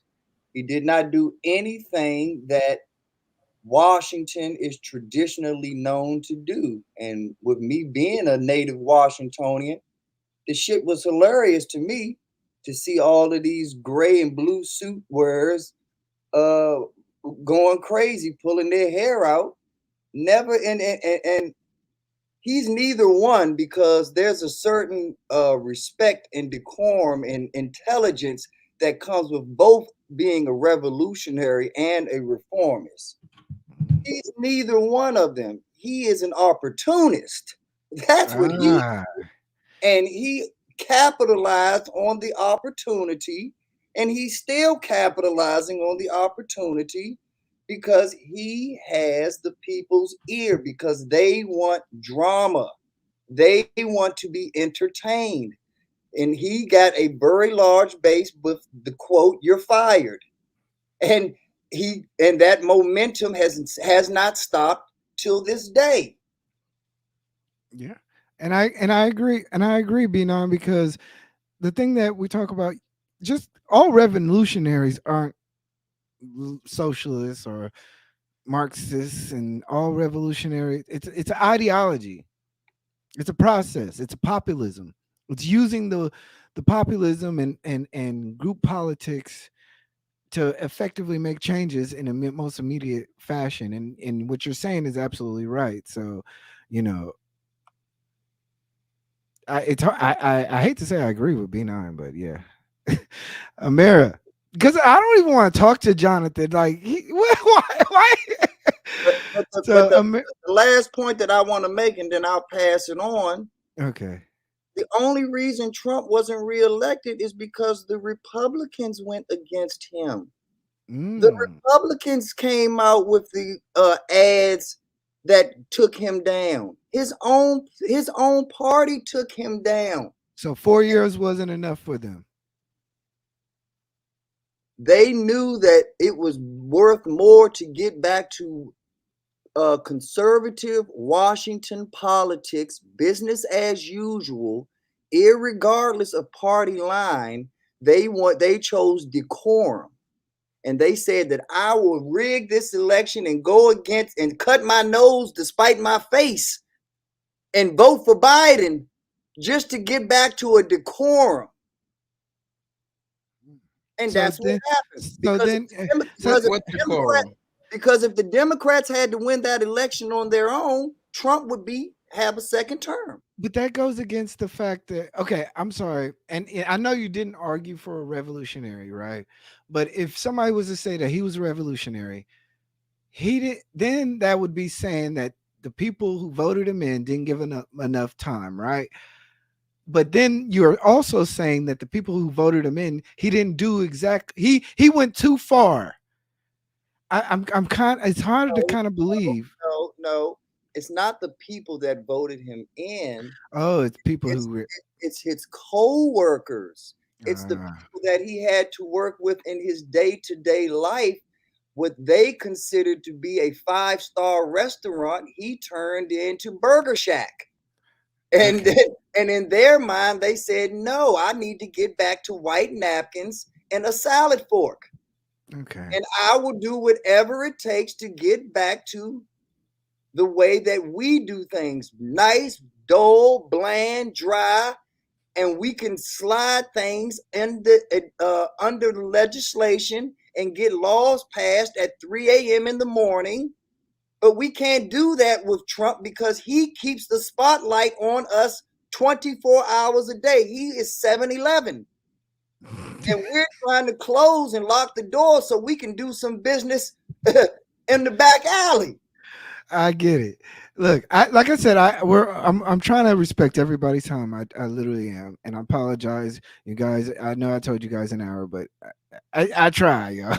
So, Amira, was Trump a revolutionary or was he a reformist? Trump was a bull in a china shop. I mean, he wasn't supposed to be there. Everybody knows he wasn't supposed to be there, but that was the good thing about it because, we did want someone who wasn't trained to be a politician, someone who would be more honest about what's going on. And, whatever you want to say bad about Trump, he was honest and he said what he saw. And a lot of times he exposed secrets that, weren't supposed to be exposed, especially when it came to like Saudi Arabia and the weapons and so on. Do I think that he's a revolutionary? I do, because the moment he got in, he started firing people just left and right. You're fired, you're fired, you're fired. And that's what a revolutionary would do. They would just start moving people just out, you in, you out, that kind of thing. So yes, he did. And yeah, I guess that answers the question. Thank you. Jonathan, was white Jesus you mean the Great White Hope? Was Zaddy?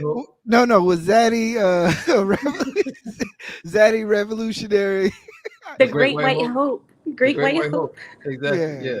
We're talking about the Great White Hope. Oh man, one show I just got. Oh god. No. Yeah. So it's all jokes. It's jokes. So is it though? Is it really a joke? I'm not. Yes, sure. It is a joke. Okay. Who said it's I'm gonna just let eBlack keep saying that, but this is a very crisp hat. All right. Shout out to the Great White Hope. So listen, I think Trump was a revolutionary. In the see the thing, because I already have such a specific view of revolutionary, I tend to immediately think leftist perspectives and whatnot, and so it's hard for me to associate that with Trump. But in terms, I guess in his own way, he was a revolutionary, and I kind of align with a number of the points that Amir made. But I think just in the bigger scheme of things, like I actually kind of disagree with Chef though, because I think Trump, one of the things that he showed was that he was actually drastically different from the jump before he was even elected. I think that's actually what made him exciting to people, is that he wasn't the person that just sounded like every other politician, right? He was somebody who was actually willing to, say certain things that people weren't willing to say, and whatnot. And then when he got into power, and actually Trump had a big impact on me. And I'm not saying I actually agree with everything he did, but he had a big impact on me, like moving to different side, to the opposite side. Because when you notice, like, whether you like him or not, how honest he was about certain things. And I'm not saying he never lied, because there's some instances where Trump lied. In fact, there's a good amount of them where he actually Yes, lied. there's a Right? lot of instances where he But I think in the same vein, like the level of like just rawness that we get from him, whether even shout out to Hannibal if he was here still, like even when it comes to the military, right? And then the military and the industrial he complex. was very much clipping the military for a lot of And actually, he even made a statement that no president ever in America should even make about the Pentagon and their wars and whatnot. Even when it came to how he approached North Korea, which pretty much every president in American history just would like to just kind of stay away from and whatnot. And Trump was like, "Nah, we're gonna do something different," which I actually thought was a good thing. But see, I think one of the things that makes me see him even more so as a revolutionary was that. When he was doing something that, and this is something that I watched happen myself, when I was on the left and and I was a socialist and I was this anti-imperialist person, most people wish that I was against imperialism. Most people wish that some president that America would not basically try to always see North Korea as this enemy that we need to constantly be triggering and whatnot, right? And most of the people on the left. And what I found very fascinating was when Trump did it, suddenly, just because Trump was doing it, suddenly it's like something was wrong with it. And to me, that's almost like, to a certain extent, proof that he was a revolutionary, because he rubbed people so wrong. Like he rubbed people so wrong that, or such the opposite way, that even when he was doing things that they aligned with, that they aligned with, he basically people still weren't rocking with. And real quickly, this was kind of what Amir was kind of alluding to. This is kind of like a cultural revolution type of thing, that people will fight against their own causes. It's funny how people like. It's weird where you'd have socialists who say that you want a paycheck in everybody's life, and a monthly paycheck. We get on unemployment through the coronavirus, but then we hate the guy. And like I said, I'm not a Trump supporter. I'm a liberal. I'm proud to say that, because I of where I was raised and my ideologies in terms of it. We can have we can have a whole discussion about that. I would like to come back for that. Okay, we can definitely come back for that.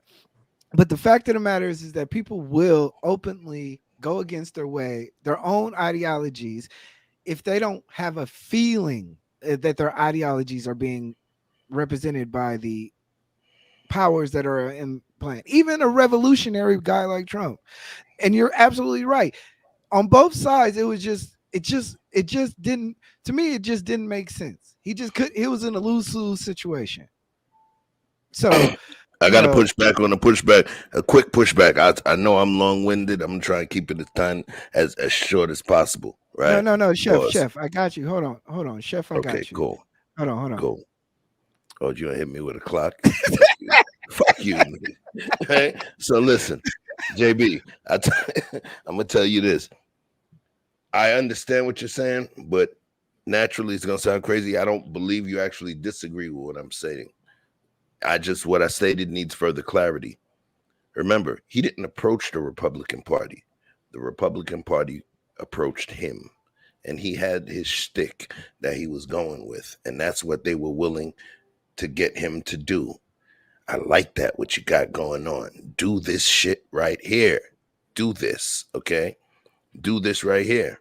Thank you, Amir, for coming by. But what ended up happening, once he got in pocket and all other Republican party nominees were out of the picture, he said, all right, fuck that. I'm doing it my way now. And that was why I stated initially it was reform. because he was approached, and they approached him for a particular type of performance. Imagine if you're doing a concert and you have the Mercedes-Benz arena ready, and you hire Usher for him to sing his greatest hits, and then this motherfucker comes out and just says, "Fuck it, I got the money, everybody's here," and he just start tap dancing and shit. Yeah. And farting in harmony. You ain't pay for that, but he was like, "Fuck it, I got the new farting album coming out, and I want to do this." That's when I stated the revolution part, because he snuck his way in. That's why I utilized the terminology in terms of a Trojan horse. Once he got in, then he did the bull in the china shop thing. You feel what I'm saying? Hey guys, But I believe he was an opportunist. I got a question for you guys. Do y'all want to open the panel up? I know, Jonathan, you might want to take that hat off and leave right now. Nah, I'm gonna leave it on. Listen, let me tell you something real quick, man. If you want to see some emotional Negroes, right? Just be a black man. Listen, just be a black man in Atlanta walking through Lenox Mall with a MAGA hat on. That is gonna be very. But I mean, that's like being like a 49er fan walking through a Dallas mall. I mean, we all gonna be emotional towards our the things that we feel that we. That's just sad. About. That's just sad. I mean, I had people ready to commit violence. I've had people because I had a hat on. That's how emotional they are. Like, because I had a hat on. I will wear a Steve Young jersey in Dallas. Ooh. I don't care what anybody's like. Trust me, I get it. And that's just human natures. So, do y'all want to open the panel up, because I want to respect you guys. Yeah, I don't mind, but I mean, you the one on the clock. Go ahead, Biz. Chef. Go ahead, B9. Jonathan, you good with it? Yeah, I'm good. Yeah. Oh yeah. Okay. You the one watching the clock, son. No. I got to be respectful. Like I said, we're in the overtime now, and like I said, I can only stay until like 10:30 though. The one thing I want to say, eBlack, just wrapping up this Trump thing. What Trump represents is that white America is still revolutionary. What Trump represents is that, see, we act like Trump being the president and Trump doing this was all about Trump. No, Trump was the recipient of what white America wanted to represent. We just had 8 years of a black president, and then had a woman running as a candidate. They said, nah. We done had too much change. We getting back to the way things used to be. And I don't even care if I like this guy, but we gonna have a white man that's gonna be president again. I disagree, B9. The country was revolutionary. I disagree. And if you don't believe the country was revolutionary, those same people, let's go to January 6th. I disagree. Those are the same people that had the audacity to run into the federal Capitol building and then go home and watch Netflix. So B9, here's why I disagree with you. B9. I think I don't think that was the motives. I think for a certain percentage, maybe of Trump voters, that was probably the case. But if we're being honest, and we don't have to go down a complete tangent here, I think what a lot of people saw, including a lot of black people, right, is that Obama, a lot of people looked at Obama as the person that, was going to kind of, I guess, heal, let's just say, this country and the race relations. And, people voted for him twice, right? And they looked at him from that lens. And Obama did, if anybody did a Trojan horse, that was Obama, actually, Chef. Because if you think about it, even when during Obama's first election, if you go back and you can watch multiple interviews where they ask Obama questions about whether or not, how he's, what his perspective will be if he loses, or if he felt like his race played anything and it would play a part in whether or not he wins or not. And Obama straight up in the beginning, basically straight up treated the conversation as if this would prove that essentially we're in some form of post-racial society. That's not what he said, but it's almost like the way he talked about it was almost, this idea that, listen, if I don't win, in fact, I think he pretty much almost said this, if I don't win, it will be on me, it will be basically that I didn't do what I was supposed to do. But so far, America has proven that somebody like me can be elected, and I believe that I win, or something along those lines, right? And what did Obama do? The moment Obama was elected, suddenly he started going to the race narratives of, um, you know, when some I forgot if it was Trayvon Martin or one of the police, one of these situations, but he's like, that could have been my son. And I'm not saying he shouldn't have said those things, but my point is, a lot of people look to him as, okay, this is the guy that's going to actually, kind of help this racial divide. But instead, he only furthered it, because a man at that level of power in America pushing a lot of these narratives made a lot of people feel alienated, right? Especially a lot of white America. And you could say whatever you want about them, but I get it. Like, it made them feel alienated, right? Because I've had this conversation with some conservatives, even here in Georgia. Like, I've had this conversation with Trump supporters. Like, I've been to actual Trump rallies, right? And it's like, you realize the narrative that you're fed about these individuals, right? The narrative that you're fed. I actually had to really judge myself for a second. Like, damn, like I the first Trump rally that I went to, right? I was expecting to deal with like a whole bunch of racists, of a whole bunch of people who are going to try to come for me. And that's not what I got. Right. And I was talking to these folks, and I realized like their motives was not what I thought it was. That was my real life experience. And so I think that a lot of people are just tired of the narrative that Obama and the liberals and the Democrats are pushing. A lot of these very these racial narratives that only divided us further. You added color to my sketch, but you didn't really disagree with it. You gave a very great reason why what I said was true. But I guess I'm saying I don't think it's because of the white man. I think it's a culture issue. But at the end of the day, like I say, we know for a fact that we're not going to get the same passes and the same grace and the same second and third and fourth chances. It is amazing that Obama got a second term in the first place. So for them to allow America to allow the first black man in American history to be the president of the United States and be of African American descent, that's revolutionary, even though he wasn't revolutionary. And what I'm saying is that he represented a symbol, and America said, I'm getting back to the way I like my oatmeal. I'm going back to the basics, because that election, if Bernie Sanders would have gotten the nomination for the Democrats, or even actually ran as an independent, he would have gotten a lot more votes than any other independent in American history, because America wanted a white man.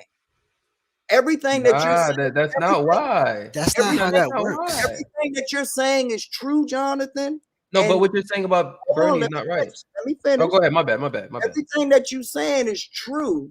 And that's how politics works, that we can give eloquent words and we can be civil and cover up our primal issues, our primitiveness. But when it comes down to it, and Trump being president, I'm not saying Trump was responsible. I'm not saying he wasn't responsible.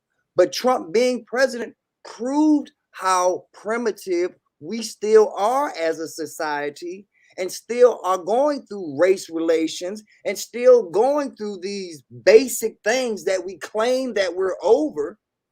We wouldn't be having tiki torch conversations. We wouldn't be having building wall conversations. And I'm not even saying that those things might not have been good for America or this or that.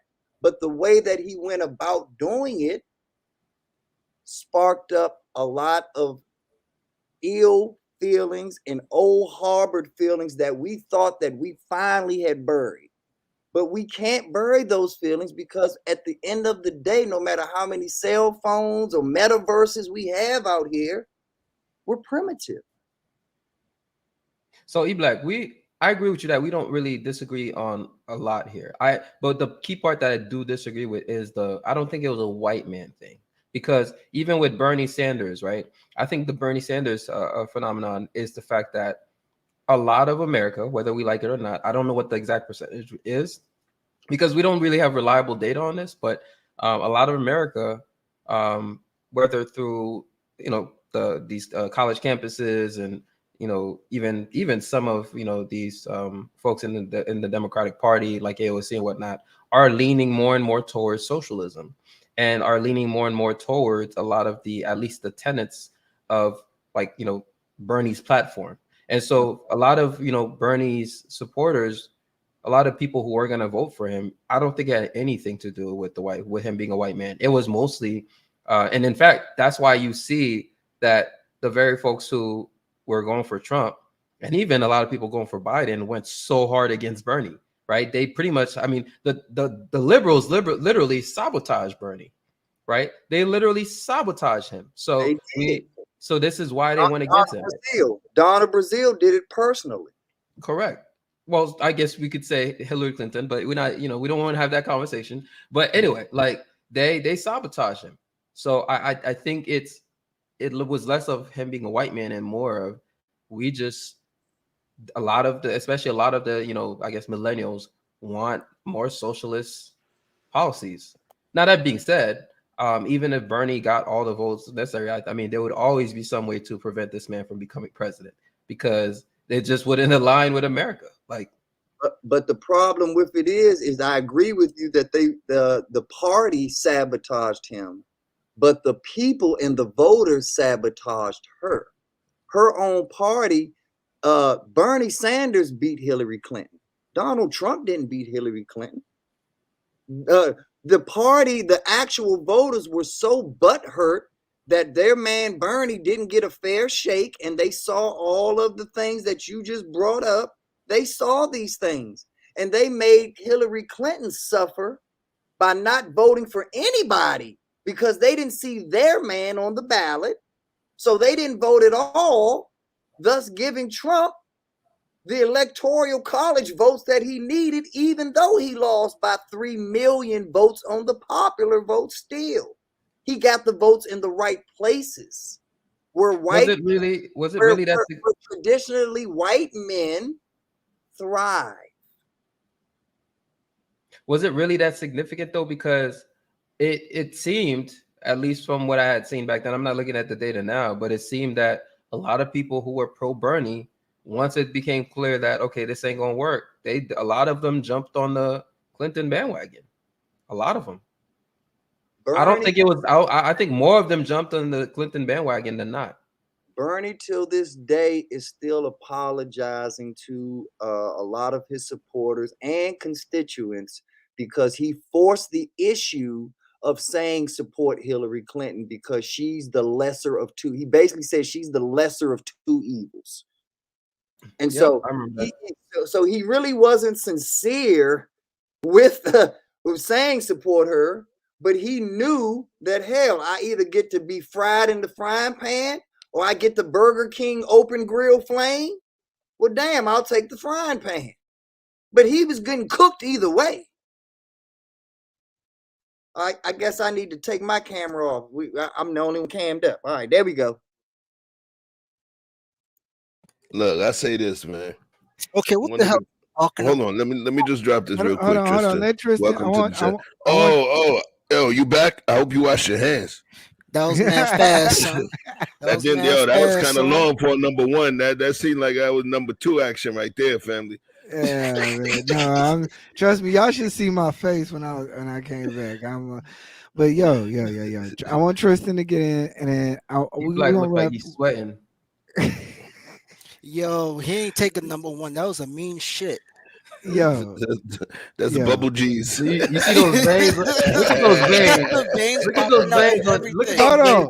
I don't even think he got his pants on all the way. Yo, look at those veins on eBlack's forehead. Look, wait, he's not even winning. Hold on. Since we look. Shout out to everybody. I appreciate everybody showing up. This is eBlack with eBlack TV. This is Revolution versus Reform. I hope you guys truly learned something. I hope you guys truly changed the way your philosophy worked. You know, if you're a revolutionary, you got more action to do. If you're a reformist, you got more action to do. Let's get it. This is eBlack with eBlack TV. I books with y'all. Now y'all see why I don't do panels. I can't stand y'all.